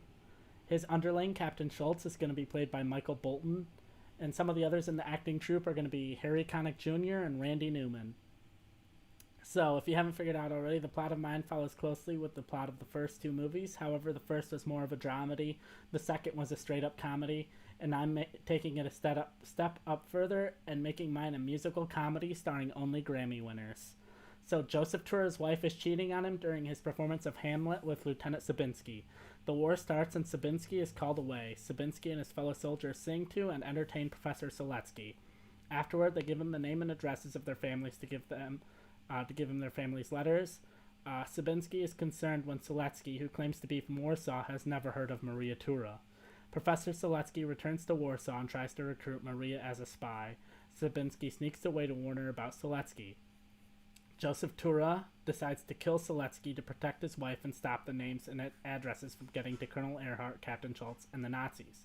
When Earhart, Schultz, and the Nazis arrive, Tura has to impersonate Seletsky, who he looks similar to. When the Nazis don't believe that Tura is truly Seletsky, there is a moment of comedy where they ask him to sing because they know Seletsky can't sing. Tura purposefully sings poorly, and the Nazis are pleased. The Nazis eventually find the real Seletsky's body. With heat on Tura and the acting troupe, they decide to get out of Warsaw. They eventually impersonate Hitler and sneak off on his plane during a musical performance honoring him. Because it's a musical with all original comedic songs, we will have moments like a duet with Colonel Earhart and Captain Schultz singing They Will Nazi Us Coming, the acting troupe leaving Warsaw singing I Saw, You Saw, We All Saw in Warsaw, Sabinski and the Polish soldier singing Hitler is a Shitler, and Maria talking to her lover Sabinski about her fetishes singing European on Me. And that is my pitch for To Be or Not to Be. Joe, I love the song names. Thank you. I'm glad someone else has embraced that as I have in the past. All right, Bobby, what do you got for us to combat against that? We use the same rule. Yeah, I figured we would. So, yeah. But basically, I don't want to go through the whole plot because we both kept the plot very similar, but I'm going to basically say what differentiates mine from Joe's, who went very, very comedic. My director is going to be Nana Chaka Khan, who did Always Be My Maybe with Randall Park and Ali Wong, which I think was a really funny and sweet movie on Netflix that came out, I think, over the summer. Mm-hmm. My Joseph Tura is going to be played by Leslie Odom Jr., who was just in One Night in Miami. He's in Hamilton as Aaron Burr, can really sing, can really act. My Maria Tura is going to be Lady Gaga.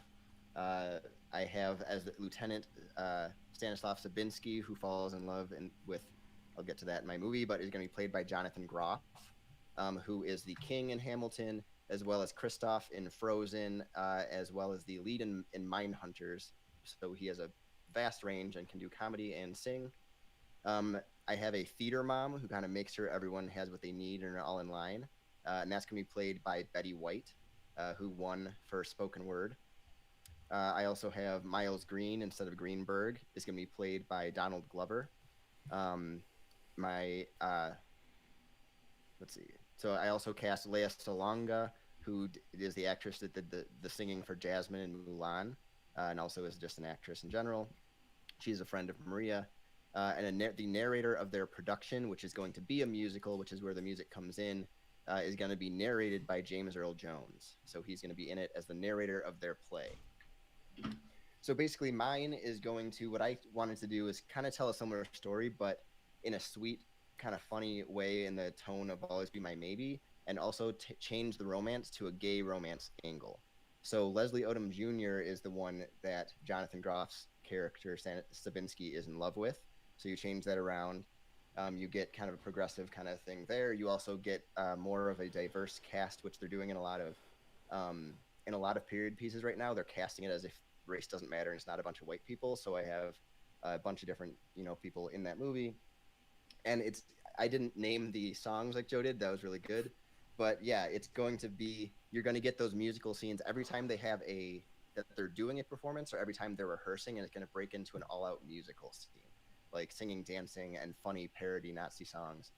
And I like my cast personally better as far as acting goes to go along with it. It's not as over-the-top comedic as Joe's that I think could get a little old or be a little reminiscent of other movies that have come out. Mine's going to be more sweet, funny, and have a better kind of romance angle into it. All right. We'll get to our questions, but Dune Slug says, "What the fuck? That is so detailed on the songs."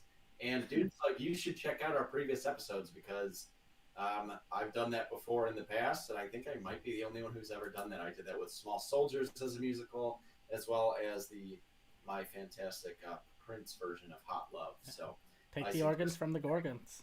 Take the organs. Hot Love is a classic, and Hot Love is great. So I suggest going back, watching previous episodes if you enjoyed the song names, which, Joe, I was thoroughly enthralled by. So Tristan, do you have a question for these two? Not too many questions, really. I think you guys both went for the comedic angle. I think Joe went slightly more comedic and more ridiculous. I can definitely get a better picture of Joe's, so I just want to get a little more, as they're going in the arguments, more of a picture from Bobby of what the movie would be like. But I just want to hear you guys argue it out. You guys got similar pitches, but some differences to focus on, so I've got no questions on my end. Yeah, I think my main question is, Joe, I get what your tone is. Bobby, I'm a little more confused by the tone. I think yours is more of like a straight-up musical than a comedy, but what yours have comedic elements. Because I get Joe's based on his pitch. I don't understand what yours. Did you see Always Be My Maybe? I did. I liked that. I didn't think your cat fit with that. So if you know, because I don't know if you know like Leslie Odom Jr. as much, and Jonathan Groff as far as what they've done in Hamilton, they fit what I'm going for really well, and that's where the main focus, like they're kind of the two, like other than Lady Gaga, obviously, like she's a main player, but that romance angle as far as that is what I'm going for, and also what I liked about Always Be My Maybe is that it's not always comedic, but when it's comedic, it's hilarious. Like it really nails moments of really good comedy, and the rest is a sweet, fun movie. And then so I think the comedy is going to come from the musicals, and the musical stuff happens only when they're rehearsing and when they're actually on their live stage show. So it's mixed in throughout the movie because you're going to have them rehearse every so often, kind of to hit a beat, so that it's not just in the beginning and just the end or something like that. But it's basically, instead of straight up, Saturday Night Live style humor or parody humor, it's more kind of in a way kind of throwback to where kind of a romantic comedy vibe is where I'd say it would go for, with parodying theater and kind of showing the comedy that can come from theater troupes and all that. So yeah. Now, he keeps talking about comedy. I have a duet with Michael Bolton and Elton John singing "They Will Not See Us Coming." I have Lady Gaga singing a love ballad to Justin Timberlake called "European on Me."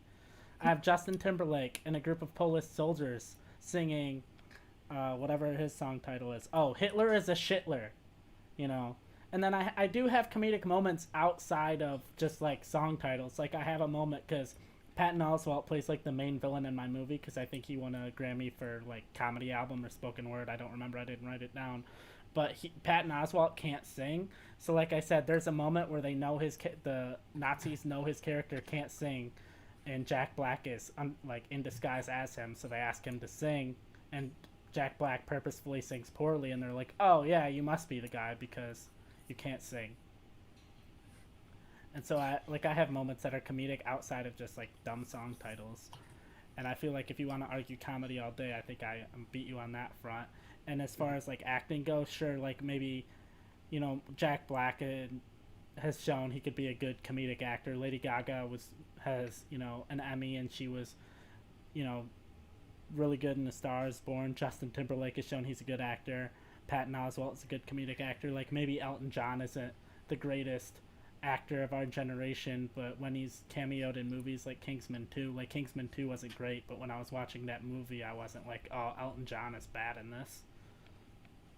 And I also have Harry Connick Jr., who was in Independence Day, and he was solid in that movie. Like, sure, my actors aren't out here winning Oscars for the most part, but they're also not, like, bad either.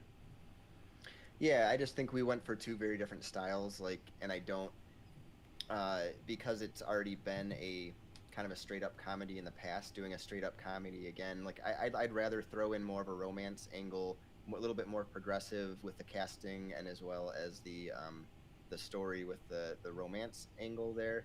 I think that Jonathan Groff can bring in, if you have seen Hamilton, as the king. He steals the show, and he's hilarious in it.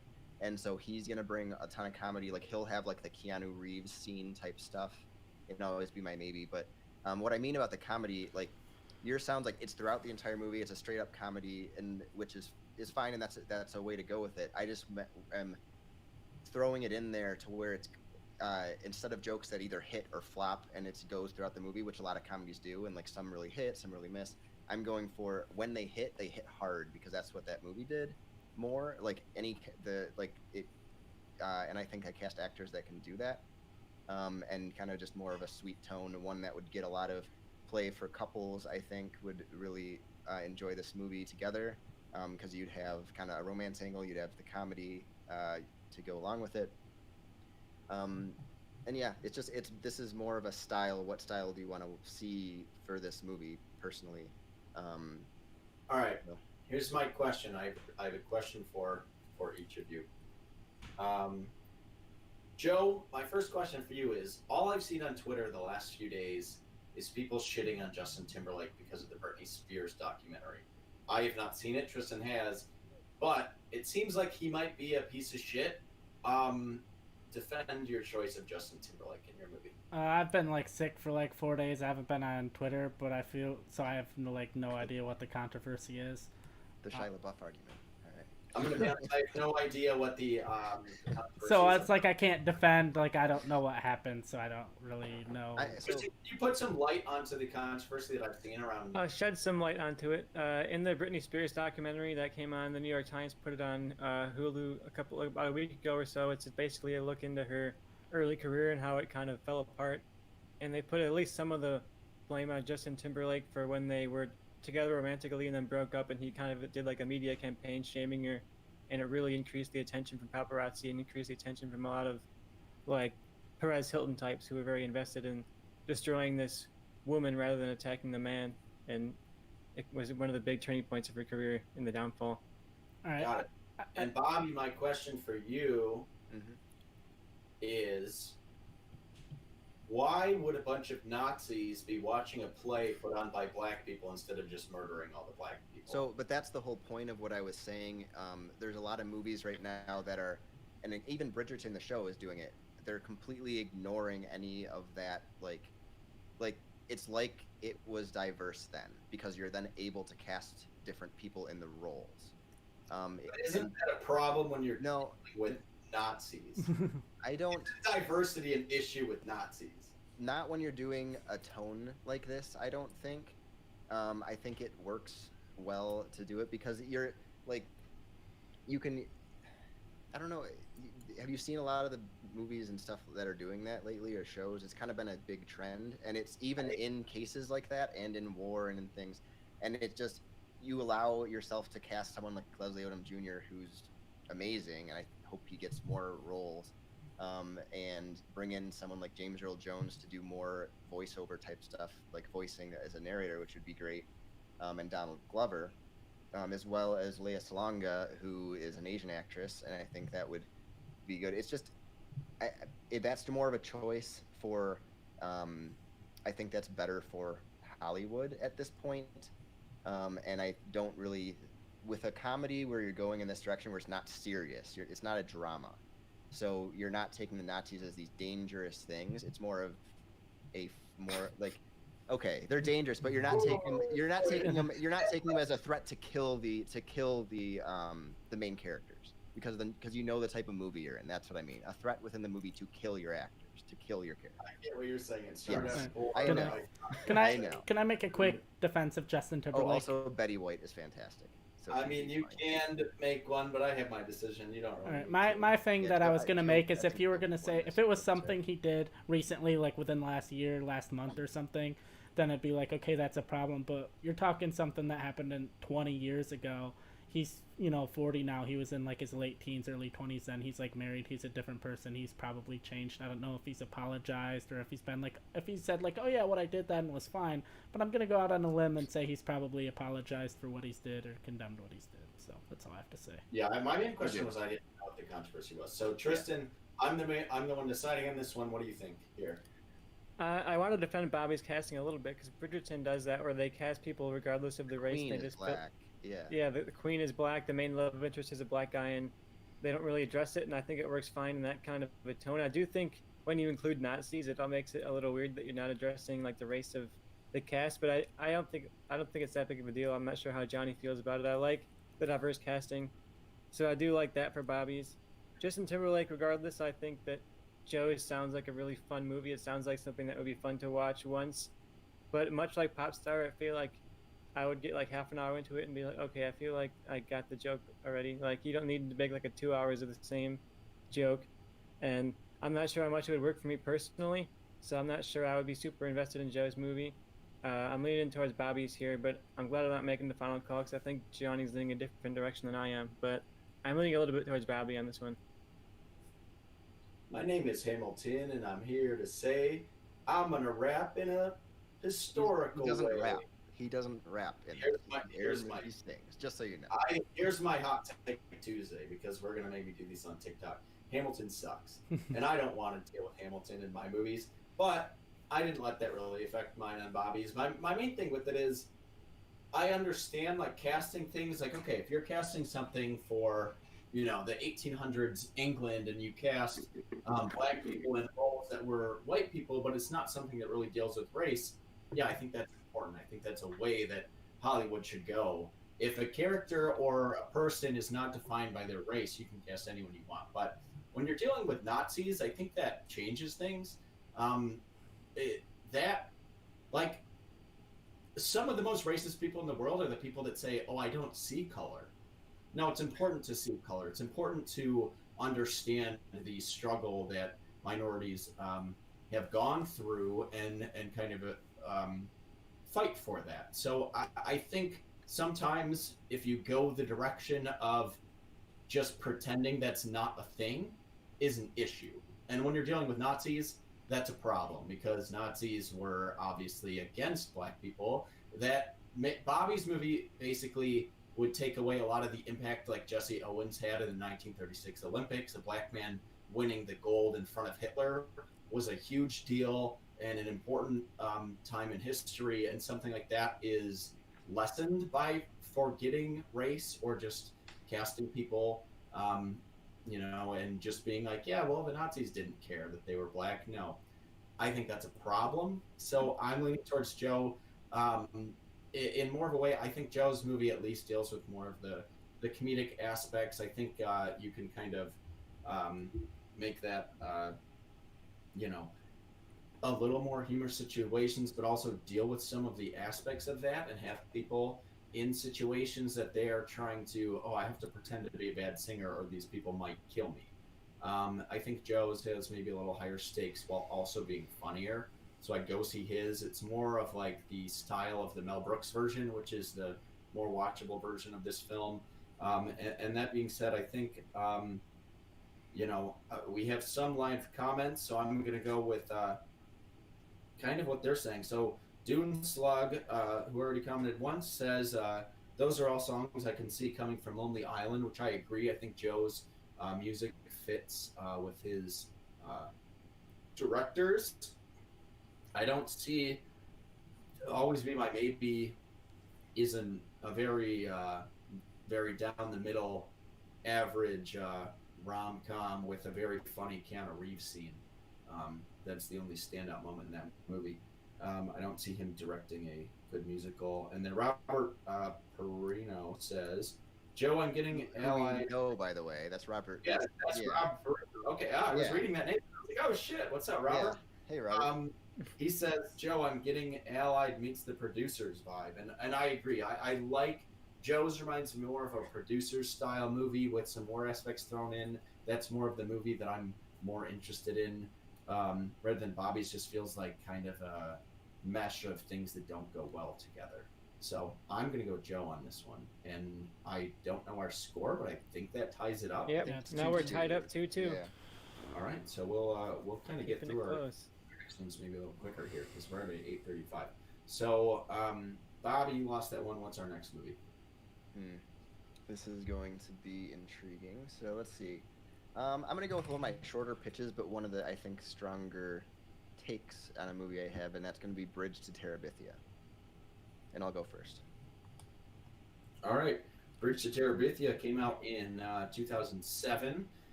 It's a very strange movie if you went in thinking it's a children's movie, and there's a child death almost immediately. Spoiler, but it right? stars. Yeah, it stars. It's not a spoiler, but it happens so quickly. It stars Josh Hutcherson and Anna Sophia Robb, Robert Patrick, Zoe Deschanel. It's got a lot of famous people in it if you look back at the cast.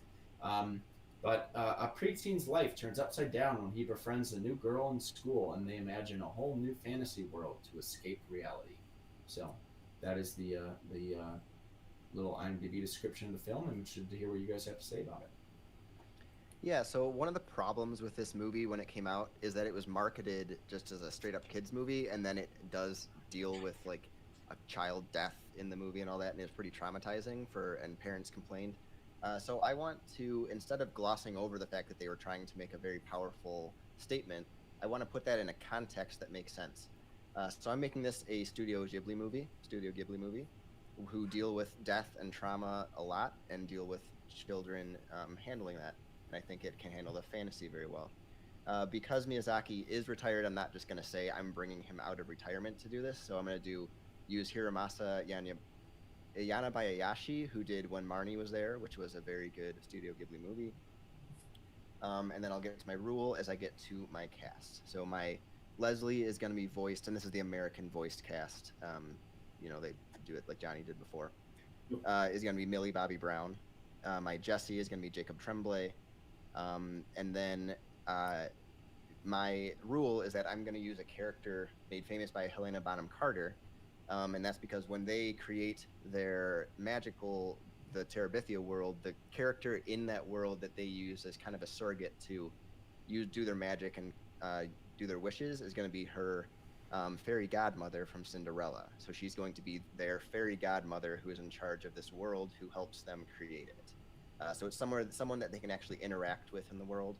And she's a very different take on the fairy godmother, so it's not going to be like, why is this character from Cinderella showing up? Because she is, if you watch the movie, it's a very different take on it that I like a lot. So again, I am telling the story of Bridge to Terabithia. I'm moving the character death instead of like the very beginning of the movie. They're going to develop a good friendship first, a little bit more than the original. At least I didn't think it happened right away, but Johnny said it happened right away. But honestly, it makes more sense for my movie for it to happen towards like in the second act, and then from that and on is Leslie dealing with it.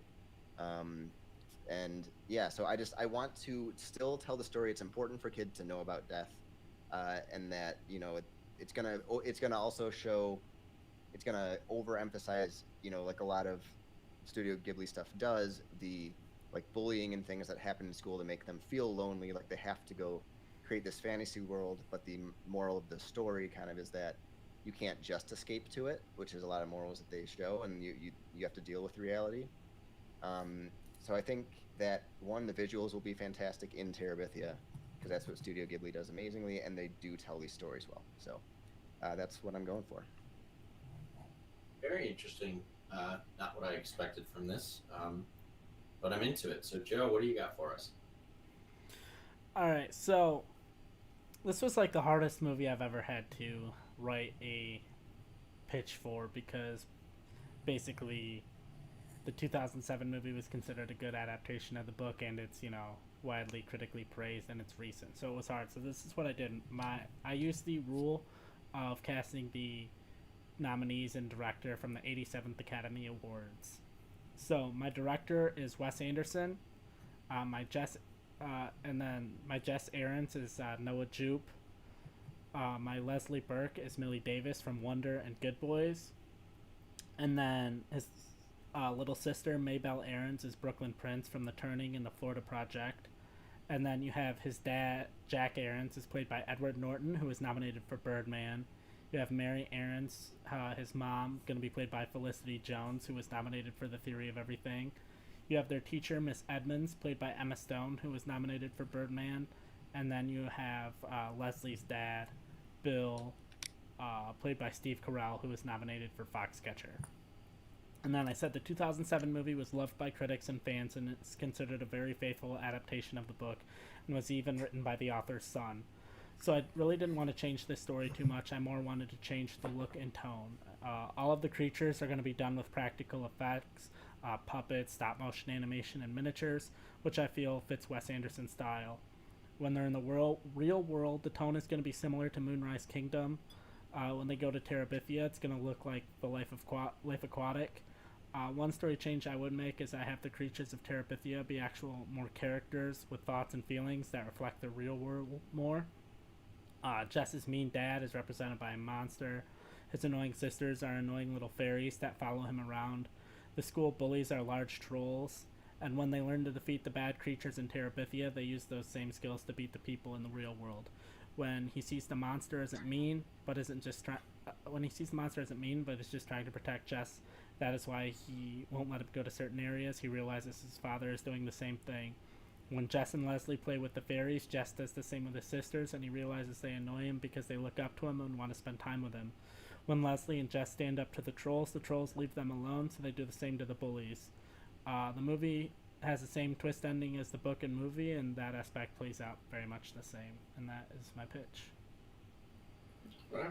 Tristan, you got any questions for these two? Both good pitches, I think. I like Bobby's choice of the Studio Ghibli direction for this. So I'm leaning towards his a little bit going into it, just because of the Studio Ghibli attachment more than anything. I think their eye can really bring something out of this. We're running good on time here, so I'm just ready to get to them arguing. Really, I feel like they're gonna have some good arguments here.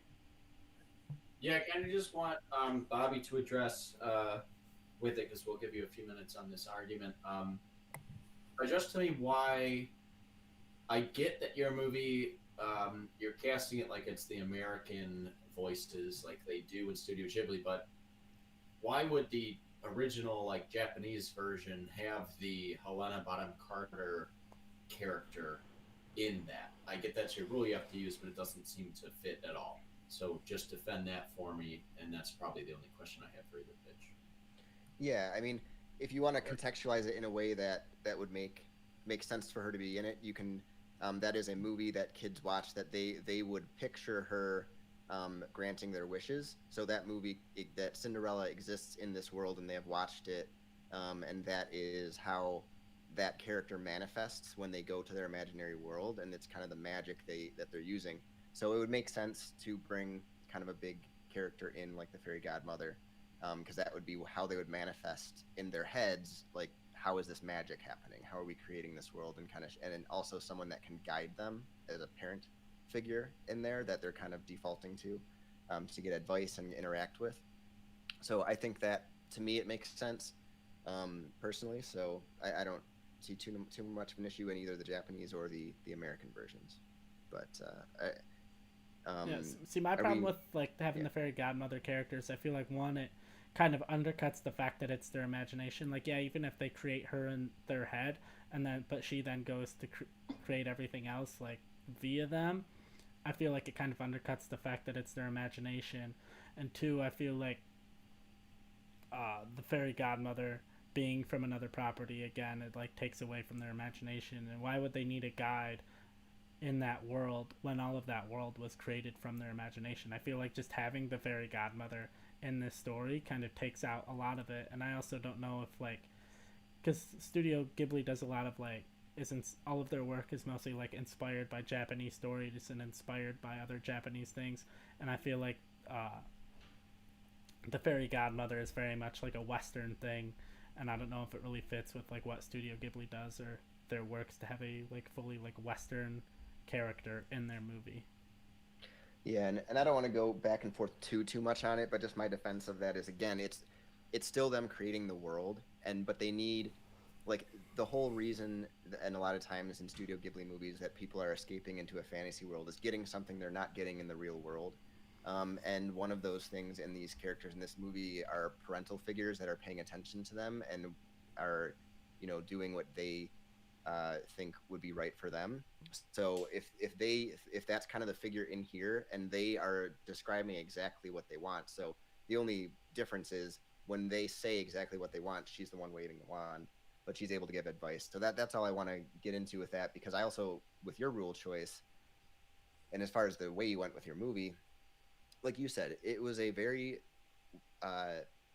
strong adaptation of the book that fans liked, but it also caused a lot of controversy because it was a very difficult movie to market. And I think you're running into the same issue. You're basically telling the same story again, but you're just kind of changing a couple things that happen as far as like the creatures are a little different, and that affects the real world. I don't know if that's enough to remake a movie that is so recent.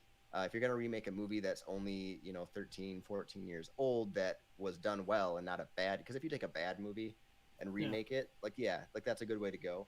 But you're taking these Oscar caliber actors and putting them into a movie that was already done well. And you're not really changing too much. You're just putting better actors in it. I don't know if that. But I feel like I could really just turn around and say the same thing for you of like, why would Studio Ghibli remake a movie that's 13 years old that was already done well? Because the context of the movie makes a lot more sense within Studio Ghibli. It was not like, I would bet that it didn't make a lot of money. I didn't really look it up, but I can confirm it. But it's a movie that for Americans is very difficult to swallow. But the Studio Ghibli movies are actually popular among kids, and parents don't necessarily always know what it is they're watching, and it might get to more kids in general to get that story. Yours, the way it's cast, the way that, and even Wes Anderson, you're directing it more towards adults, it seems like, even though this is a movie that kids should watch to be able to kind of get the theme and get the dealing with death and real world stuff instead of like adults. But I mean, two of his most recent movies are more kids movies, with Fantastic Mr. Fox and Isle of Dogs are more his animated movies, but his live action movies usually are pretty wacky adult-ish comedies. Like there's kid stuff in it. I just don't. My thing is, he could make a fine movie, but I don't know if there's a really reason for it to happen. Even Wes Anderson. I mean, that's my whole problem with this movie in general, is there's zero reason whatsoever to reboot it. And so, I feel like the same argument you can make for Wes Anderson of why would Wes Anderson, like Studio Ghibli's not going to go and remake this movie either. Yeah, he wouldn't make it, but it makes more sense to me. So yeah. Tristan, do you need to hear anything else from him? No, I just want to hear one little bit from Joe. Joe didn't get to talk too much about his, so I just want to get a quick answer of how does Wes Anderson's style and tone fit this movie for you? Yeah, I feel like with his style and tone, like what I said earlier with Moonrise Kingdom, I feel like Moonrise Kingdom, especially when the two kids were, alone, it had that slightly darker. It wasn't quite as wacky and over the top as his other movies, and I feel like that would fit more with Bridge to Terabithia. And I feel like partially too, practical effects and puppets and other things hold up better, because I honestly haven't seen Bridge to Terabithia. I watched parts of it, is what I could find on YouTube, and I watched the trailer, and the effects for it already kind of looked bad.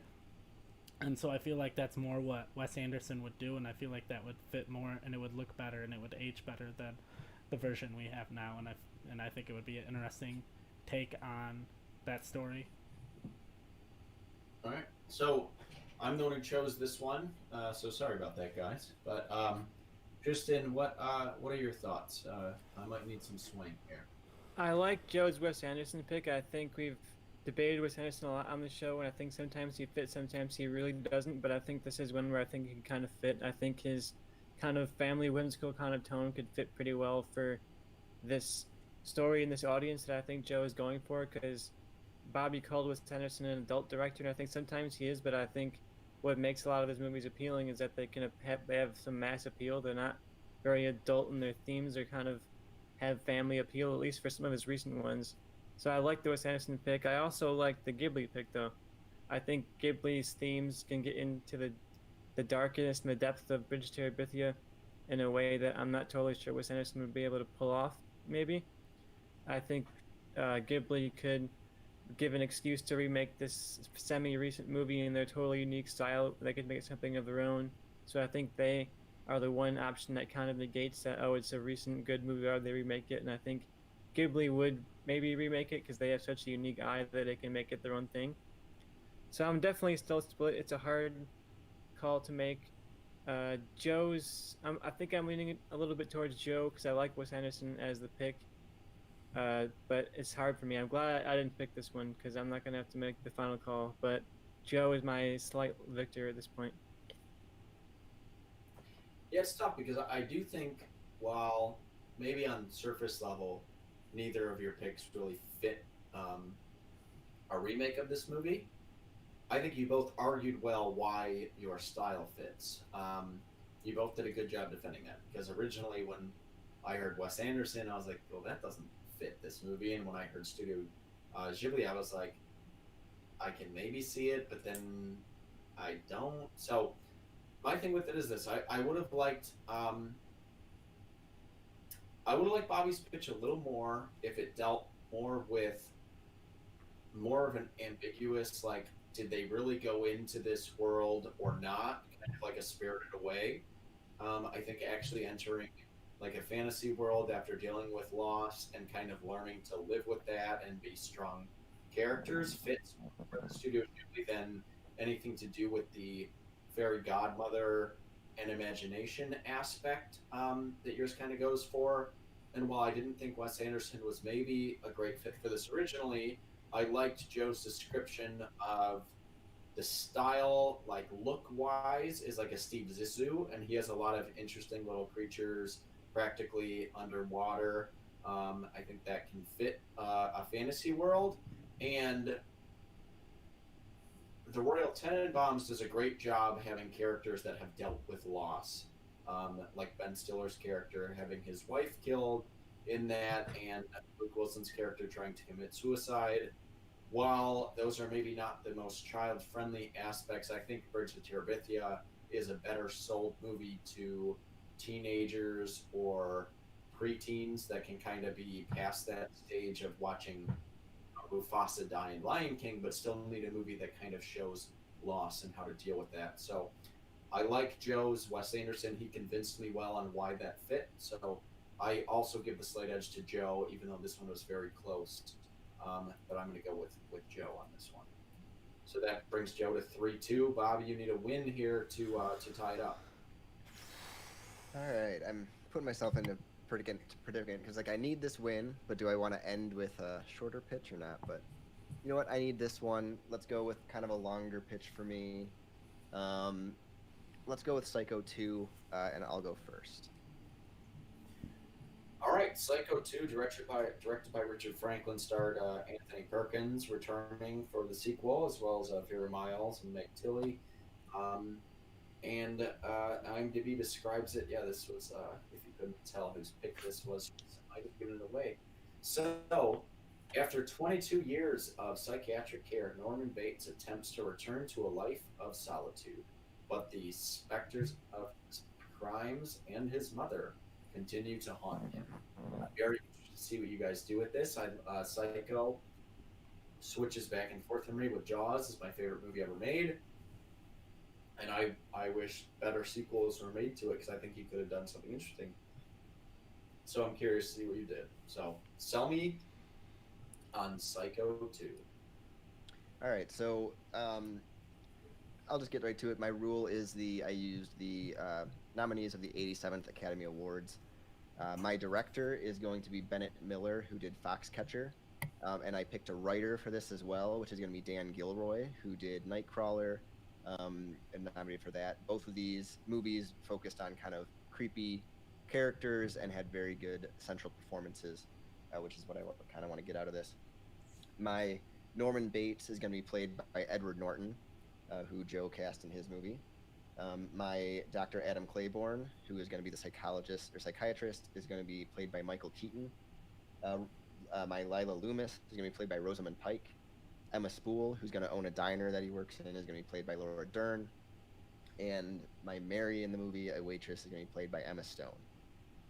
So this movie and book is kind of interesting because they have nothing to do with each other. I think it was like they were coming out around the same time. The book came out first, the movie came out, the script was being written at the same time. Very different pitches, other than the fact that they both took place like 20 years later. So what I'm doing is I'm comboing the movie and book storylines a little bit to kind of bring the best of both of them, so you're not doing a straight remake. So it's been 20 years since Norman Bates was locked up in the mental asylum. Psychiatrist Dr. Adam Claiborne has been working nonstop with Norman. The day before Norman's trial to be set free, a man is found hanged in one of his rooms, but no one can really prove who it was, and it's considered a suicide. Norman is set free the next day. Marion Crane's sister Lila protests Norman's release, but her plea is dismissed. Norman takes up residence in his old house behind the Bates Motel, against recommendation from his psychiatrist. He continues to have sessions with Dr. Claiborne throughout the movie, and reports to a prearranged job run at a diner run by Emma Spool. Mary, a waitress at the diner who Norman befriends, is kicked out of her apartment by her boyfriend, and Norman offers for her to stay with him until she's able to find a new place. Mysterious deaths and killings start happening, including a couple that had broken into the motel, a manager at the motel, and a local boy who was out late. You kind of get these throughout the movie as random killings and people popping up. Norman is convinced that he has started killing again and wants to turn himself in, but Mary stops him, believing there's no way he could be doing it without her noticing that he has a good heart for taking her in. Mary does some investigating and believes that Lila is the one behind the killings and wanting to send Norman back to prison.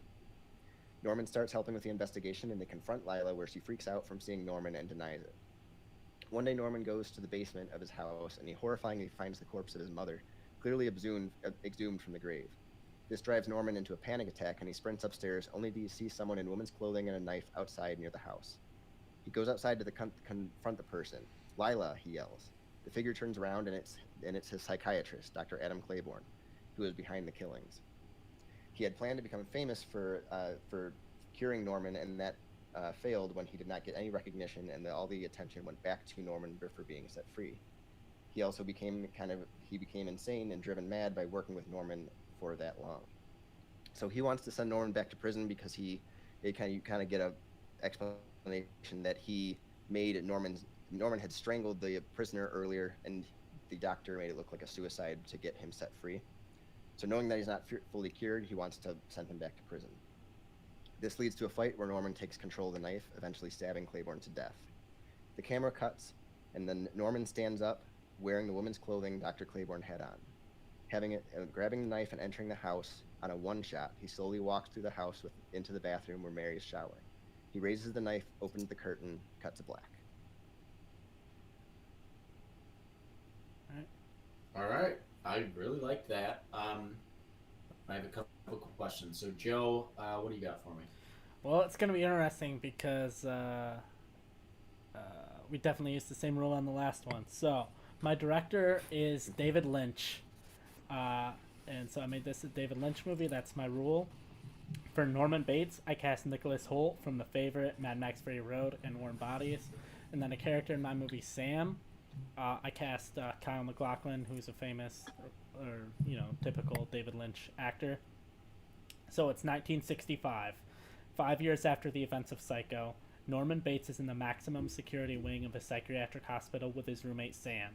Sam is a violent, middle-aged man. For the first few minutes of the movie, everything is fairly normal and not like David Lynch's usual work. It's mostly Norman and Sam talking to each other. Then a guard unlocks the cell door and comes in and tells Norman that because of his good behavior, he is moving to the minimum security side and will finally be getting a roommate. For the first time, we see the room only has one bed.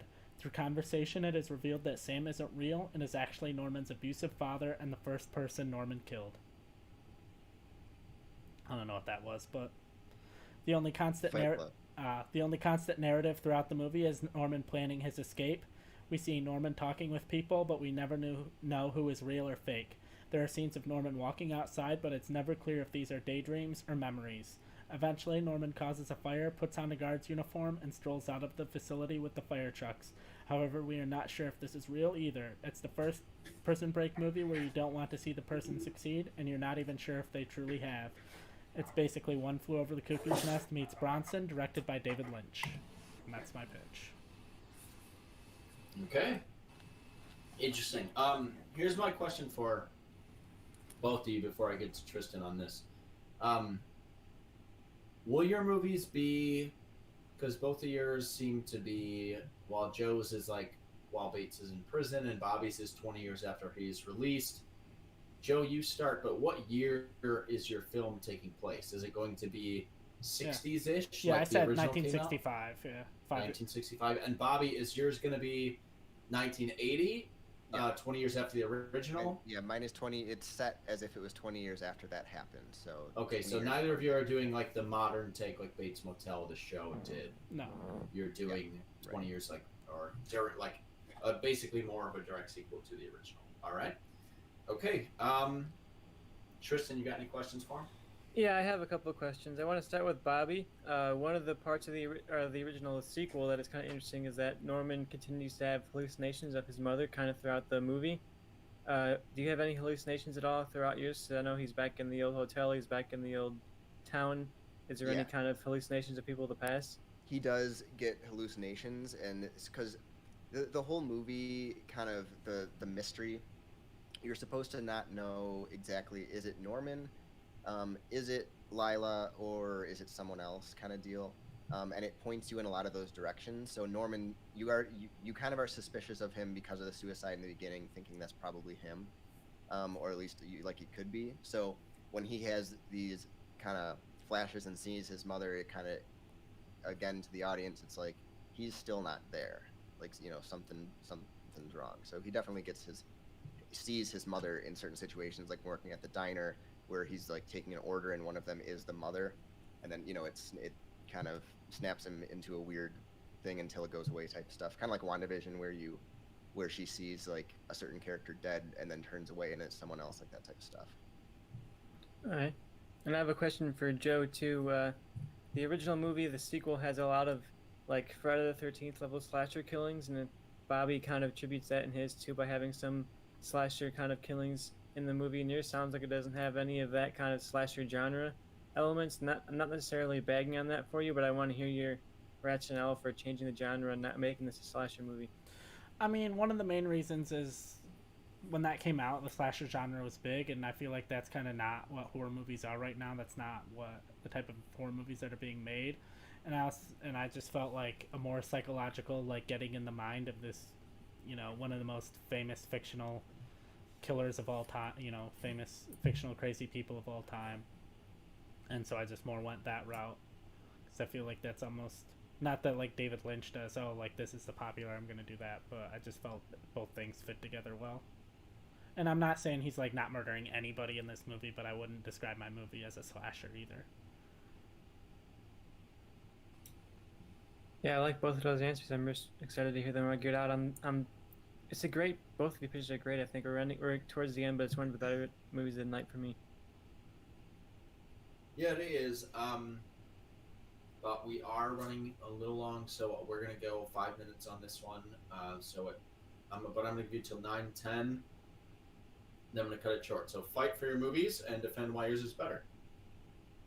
So, Joe, I think, look, a psychological take, I think, is a pretty, like, it's a pretty okay way to go, but David Lynch with this, for a movie like Psycho, which has kind of become a classic and a name people know, and the shower scene being so famous, you kind of want at least some elements of slasher, and not complete surrealism. But which is what David Lynch you does. took David Lynch and did And- Wizard of Oz. I feel like Psycho and David Lynch are a hell of a lot Yeah. closer than Wizard of Oz and David Lynch.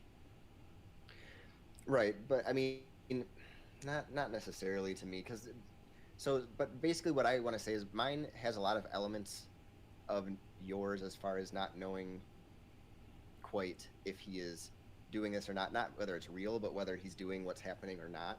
And I think it does it in a more entertaining way throughout the movie for most audiences, where you are getting killings in the middle, you're getting an investigation, you're getting interactions with some really good actors and characters, with him and Emma Stone. You get Laura Dern is always great. And with yours, it's a David Lynch movie. It's surreal. You don't know what's happening. It has a very limited audience. I don't know if that is where you necessarily should go with Psycho. Personally, like, to me, your movie works and it's just fine. But mine would be a movie that I would rather see Norman Bates be doing, rather than something that could be in his imagination, of him just trying to escape prison. I'd rather see something that ties back to the original. See The Hotel, see kind of the classic things that make Psycho Psycho, which yours I think is missing, other than having Norman Bates in the movie. Yeah, I just feel like partially it's like the reverse arguments that we had for Wizard of Oz, of like where you did more of like the going back to the original and doing what's in the original, and I did more of like the darker and more different kind of interesting take. I just feel like yours is a lot of going back and has a lot of member berries and, hey, remember the hotel, hey, remember this, hey, remember that, where mine's just like, hey, let's follow this character, the one character even people that maybe aren't that familiar with Psycho remember, of Norman Bates. And they got a great actor in Nicholas Hoult to portray that. And David Lynch, I feel like, is a great person to show like the inside the mind of a crazy person that probably doesn't even know what's going on because he's so crazy and deranged and feels like he's his own mother and all of that. Yeah, but the other part of mine, personally, my directing and writing choices, where they both had movies come out that have really strong central performances. Like Channing Tatum gave an Oscar-worthy performance, at least nomination-worthy performance, in Foxcatcher, and he's a good actor and he's getting better, but that was like, I had never seen him do anything quite like that.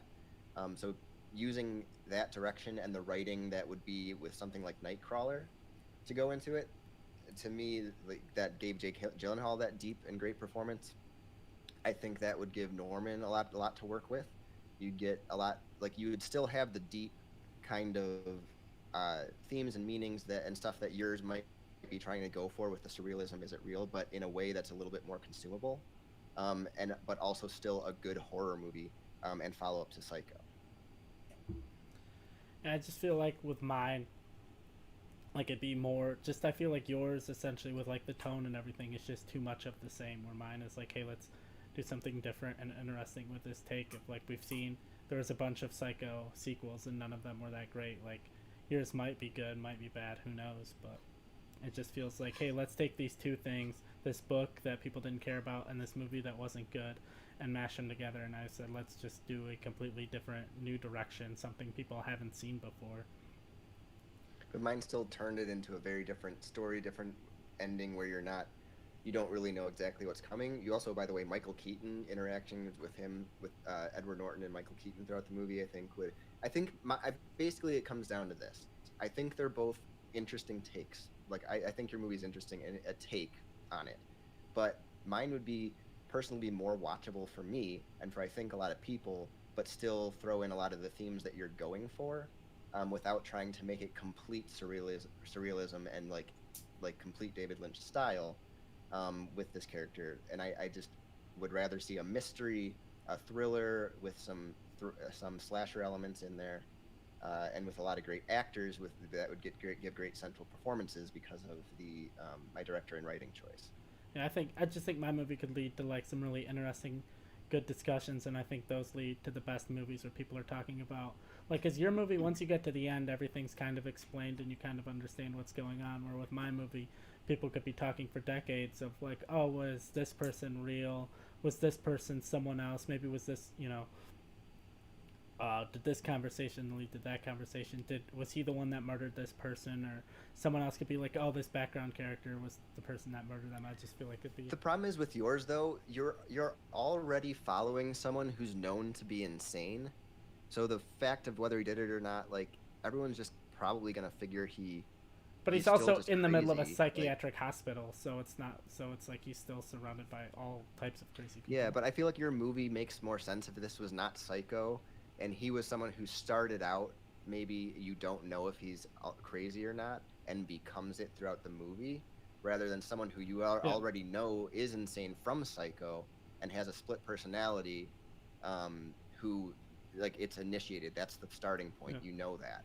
But So my movie it starts makes with that him. a little less interesting. But my movie starts with him and the psychiatric hospital, and the guard comes in and tells him, like, hey, you're on good behavior, everything's copacetic, you're moving to the minimum security wing. So you start to think, oh, is he like better now? Is he a normal human being? And then you quickly Which find mine out that's does not the too, truth. but in mine plays into the fact that the audience is still gonna think it's him the whole time, because you know that he's crazy. So you're playing into that and making people think he is doing this again. Where yours is like, no one's gonna expect, oh, he's just completely cured. Like, I don't think you can quite do that. Yeah, I think I have my decision, but overall this was Tristan's choice, so he is the main judge. So I've heard everything I need to hear. Tristan, have you heard what you need to hear? I've heard what I need to hear. It's definitely a hard one for me to make, but I want to hear your thoughts before I make any final call on it. But I've heard what I got to hear from them. So like I said before, Psycho is top 1 or 2 movie for me ever made. It was the first of the slasher genre, so I do tend to lean towards Bobby's film, which is more of a return to form of slasher films. It reminded me a lot of the newest Halloween, which was probably the best slasher movie that's come out in a long time, and I really enjoyed it. But Bobby's is different in a way because Bennett Miller, who did Foxcatcher, also did Capote, and he also did Moneyball, which are all 3 very different movies, but they're all character pieces. And if I'm going to see a sequel to Psycho, I want it to feel more like a character piece than a David Lynch film, where his is more about the did this happen, did this not happen, is the ambiguity, and Psycho isn't really about that. It has a very clear ending of what happened, and it ends with Norman having the voiceover of his mother saying, oh, well, they're gonna believe that I'm innocent, I wouldn't even harm a fly. I think Bobby's does a better job selling the character of Norman 20 years later, of maybe he's changed, maybe he's just pretending, but I believe that Norman Bates in 20 years would show that he is innocent or changed, because that is ultimately the, last little monologue we kind of get of the character. And I like Bobby's direction of it. I like the misdirections that it has in it, and I love the ending. I love the one shot following Norman into the house, into the shower. I'd be sold completely on that. And then it cuts to black before he actually kills the person, but he is dressed like his mother. Bobby's movie sounds like the one for me, for sure. Joe had some decent elements, but it doesn't actually sound like any connection to Psycho. So personally, I'd be pretty strongly favoring Bobby for this point. Yeah, it was a hard one for me because you guys both went for different directions with it, and both, I think, went really far into it. Like, I think comparatively to Bobby's Lynch pitch, I think Joe's is a little bit better. I think he uses his cast better. I think he uses the trippy ambiguityness of Lynch a lot better.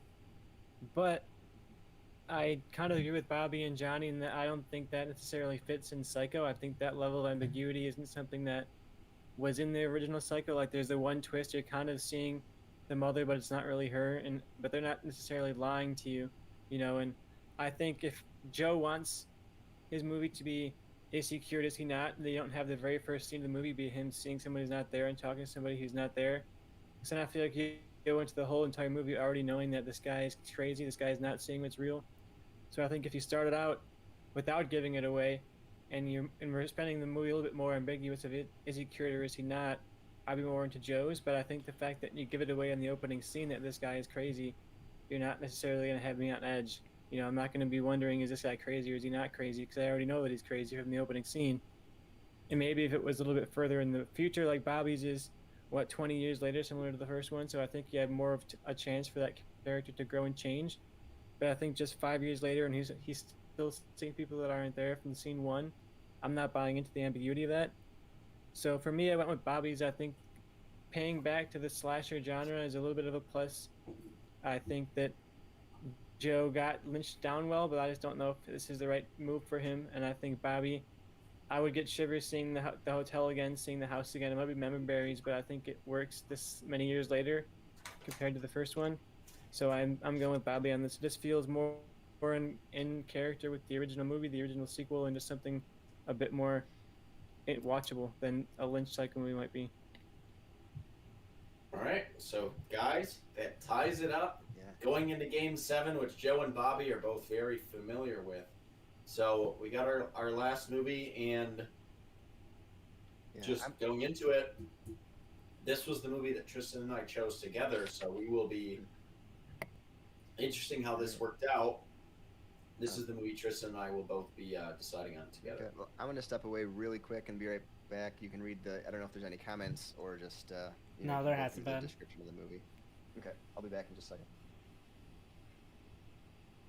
All right, so we are ending on The Man Who Knew Too Little.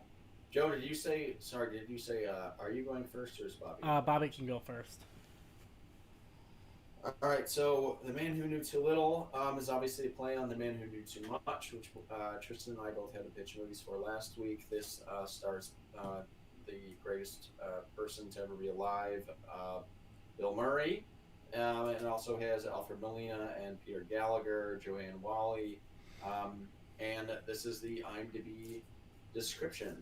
So Wallace Ritchie is mistaken for a spy and must stop a plot to assassinate international leaders at a banquet. This is a very fun movie. It's a good take on the original one. It's kind of a flip the script of, instead of people that are kind of put into a role because of kidnapping, it's a character that they believe to be someone he's not, and then he kind of figures he needs to take care of business, even though he doesn't really have anything to do with it. So I like the general plot line. I think this is actually ripe for a reboot, and I think you would do something pretty interesting with it. So I'm interested to see what you guys do. Bobby, Joe said that you were going first, so I want to see what your pitch is for The Man Who Knew Too Little. All right, well, if you're paying attention, like Joe said, we are using the same rule. So that'll be very interesting to see how our pitches differ. But I am making this a Charlie Chaplin movie, and so is Joe. So that's kind of the only person that I put in it because it's a Chaplin movie, and you can fill the rest of them with whoever you want.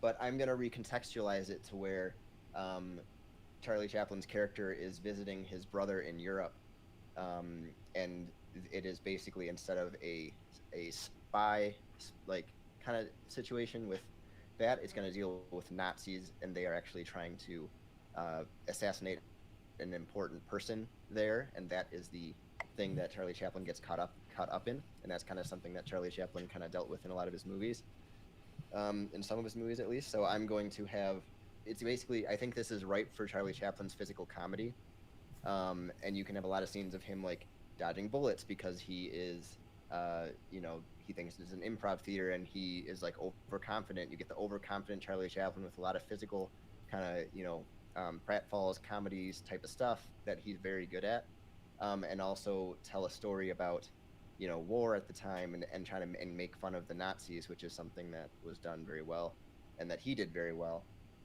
and kind of show them as kind of the like goofy doofuses that can't take out this guy that thinks they're theater actors. And then at the end, and the people he's interacting with is the U.S. government, who's trying to stop it from happening because the important person is from America.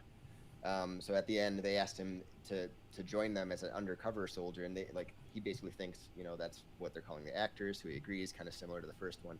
But I'm kind of just, it's Charlie Chaplin. I think Joe and I picked a really good rule for this, where the physical comedy works really well. Like Bill Murray in the first one climbing the building and being shot at, like type of stuff. I think Charlie Chaplin could do that type of stuff really well. And I think that contextualizing it in this way to be more of a war type thing would fit Charlie Chaplin. All right, interesting. Bobby, is yours a talkie or is it It's a silent film. non-talkie? It's a silent. Yep. Okay, it's a silent film. All right, Joe, give me your pitch. All right, yeah. So I kind of changed mine up a little bit because like I was looking into the whole thing of how the story started of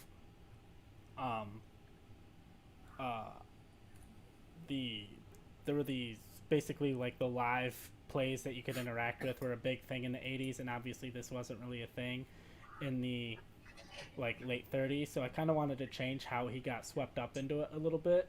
But yeah, so like I said, Charlie Chaplin movie. In the days before World War II, the little tramp is working as a repairman at a London hotel. A strange man comes in the same time the front desk tells the tramp someone needs his help in one of the rooms and gives him the room key. The tramp bumps into the man, they both drop their keys, and they accidentally get switched. They go up the stairs together, go to doors next to each other, but their keys don't work. They look around and switch rooms. The keys work. The man in the room that the tramp enters is excited to see him, but he seems confused by his appearance. The tramp is told a bomb is planted in the parliament and he needs to sneak in and disarm it. The tramp, not wanting to do bad at his job, agrees, and during the course of the movie, he works with a beautiful woman played by Paulette Goddard. We get some great visual gags of the tramp trying to dress fancy to sneak into parliament, sweating, trying to disarm the bomb, and all get back to his job without his boss noticing. And that's my Joe, is yours a silent film? Yeah, that's mine, silent film as well. Yeah. All right, interesting, because I would have given whoever made this a talkie the point, but you both went with silent film. I think this would have been stronger, both your pitches. It was more like The Great Dictator, and you had some dialogue in there. So I'm interested to see you guys fight it out. I don't really have a question. Tristan, do you have a question on this one? It's our second time Bobby has used Nazis in a comedy pitch tonight. Are they taken seriously this time, Bobby? I mean, yes, but you are intentionally making fun of them. That is the whole point. That's why I wanted to see it more like The Great Dictator in terms of making fun of, Nazis and stuff in terms of dialogue. But I do think Chaplin has that ability, even a silent film, to do that. So I'm interested to see you guys fight it out. I'm going to give you 5 or 6 minutes on this. I do want to make this a very clear one. Tristan and I are both of us are deciding judges on this. So hopefully one of you sells both of us more than the other. So fight it out. Bobby, you start.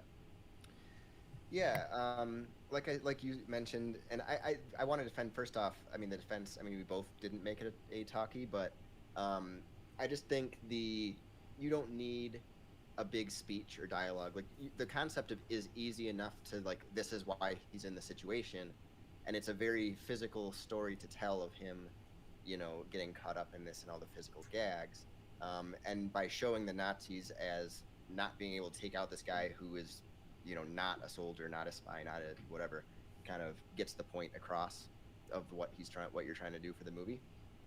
And that commentary I think makes more sense than Joe's, which is still more of a spoof on a spy type thing back at that time. I mean, mine still, because mine still has the World War II elements because it's 1939.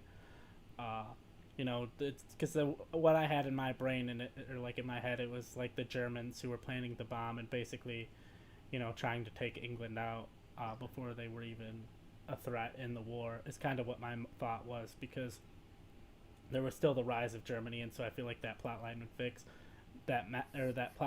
fit, and you still have Charlie Chaplin going against the Germans and the Nazis, and you could have them go against his character and kind of belittle his character, and you can show through visuals of the Germans and the Nazis being shown as bad people, as not good people. And I think it'd be a good message because Charlie Chaplin wasn't a tall guy, so him going against and taking out these, or not physically fighting them, but foiling their plans, these big tall imposing guys, shows a good message. So there are still those messages in this movie. Okay. I just want to also get into the fact that the context of the headspace that Charlie Chaplin's character would be in each movie, I think it's funnier to see him be overconfident and cocky going through it rather than being nervous and scared the whole time. Personally, I think that would create a lot of more funny moments, like visually for me, rather than him, like it happened a lot of times it's like, someone's not he's thrown into a situation and he's not quite, he knows what he's getting into, but he's not up for it, so he's nervous. And that happens a lot. I feel like one of the more brilliant parts of the first one is the mindset that the main character's in. That's what creates a lot of the comedy and differentiates it from a lot of movies. So I wanted to keep that same mindset for my lead character, rather than this is a job that you're not a spy, but go do this spy job or whatever, war job, and him trying to do it, rather than him like, this is just a fun thing, dodge the stuff, and I want to see him be cocky, confident, and have a lot of fun in the movie rather than nervous and trying to like dress up as things. Personally, that's just what I would rather see from him. But I think it could be a more interesting take to have him be kind of this guy that doesn't know the situation he's fully in. It's just he was told from his perspective by his boss that this guy asked that works, you're new at this hotel, and this guy asked a favor of you, and so you have to complete it if you want your job. And so he thinks that what he was told to do basically by the hotel was disarm this bomb, because he's just like some dumb like handyman at this hotel, and really the job he was probably asked was like fix a door hinge or something. And I feel like that still kind of gets him in a similar mind space of just trying to be good at his job and doing that. Yeah, but you said he's wiping sweat away trying to get the bomb. Like he's still like he is a like lowly hotel worker who but is I feel told, like that go fits do this like thing the that's little way above your Charlie pay Chaplin. grade. Yeah, that but fits I'd the rather Charlie Chaplin movie. And that's right, what the but thing that's was. the whole thing of that's why I want to see I want to see Charlie Chaplin do something a little bit different as far as his physical comedy than he's used to doing. And I think he pulls it off. I mean, he does my type of comedy in other movies too, but yours is like the more typical. And I'd rather see him do this way, where he's the cocky type guy. That's just more of a preference, especially in a remake of this particular movie, because that's the whole concept. That's what I think makes it funny. Because I think there were two ways to go. We went with the same one. We could also make it a spoof of like Mission Impossible. I feel like you tried to mash a modern, like yours sounds like a spoof of Mission Impossible, which didn't quite exist yet at the time, rather than a movie that would fit Charlie Chaplin. I feel like, spies and stuff were a thing in the early, pre-World War II days. Spies have been a thing since war started. Like, they've been a thing, but I just think the whole concept of the movie itself, of the original, it makes more sense to keep that character and keep that comedy, because I think that's what makes the first one great. And I think Charlie Chaplin would pull it off really well. But I also just don't feel like Charlie Chaplin done a lot. Does like cocky. I'm gonna be honest here. I have a very, very strong opinion on where I'm going with this one, and I don't think there's gonna be anything else said to sway my opinion. But Tristan, I want to hear from you. What are your thoughts? Are you close on these? Do you need to hear anything more specific from either of them? I don't need to hear more. I'm pretty set on my decision here. If you want me to give a little more detail, I can. All right. I think we've probably heard everything we need to say then. So Tristan, I have a super strong opinion. I'm going to let you do yours first, and if we disagree, we can maybe have a conversation to kind of get a consensus winner. But tell me what your thoughts are and who you think is the winner here. I like the idea from Bobby's side of changing it up a little bit and giving Chaplin something different to do, and playing a character a little bit more confident and cocky than he usually plays in his movies. But I also think that's kind of a dodge. It always feels like something that Charlie Chaplin would have made. It feels right out of that era of his movies. And initially I was leaning towards Bobby because he directly included Nazis, and I think that was something that Chaplin would do. But once Joe went more into his pitch and said, "Oh yeah, they're Germans. They're the bad guys. The Nazis, the same way that Chaplin would use them." And I think his sort of less confident, more kind of sweating, nervous kind of guy, I could see the Champ kind of having to defuse a bomb, and he's getting so sweaty that it's falling out of the bomb, and that feels like something. And he gets swapped with the guy in the room next to him, and that confusion of going back and forth, trying to key it out and trying to figure out how to get in. That feels like something out of a Chaplin movie. So I just think Joe's captured Chaplin very, very well. So I'm going to give him the win to Joe here. I think he just gets the vibe of Chaplin a bit more. Yeah, I think my thing with it, yeah, I agree. I think Bobby's original pitch was strong with the Nazi stuff. But all in all, Bobby talked about the confidence of Charlie Chaplin, and he feels like this guy that would need to do these things, like he feels like he can do them, but that was never Charlie Chaplin. Charlie Chaplin's character was always behind on everything in modern, failing over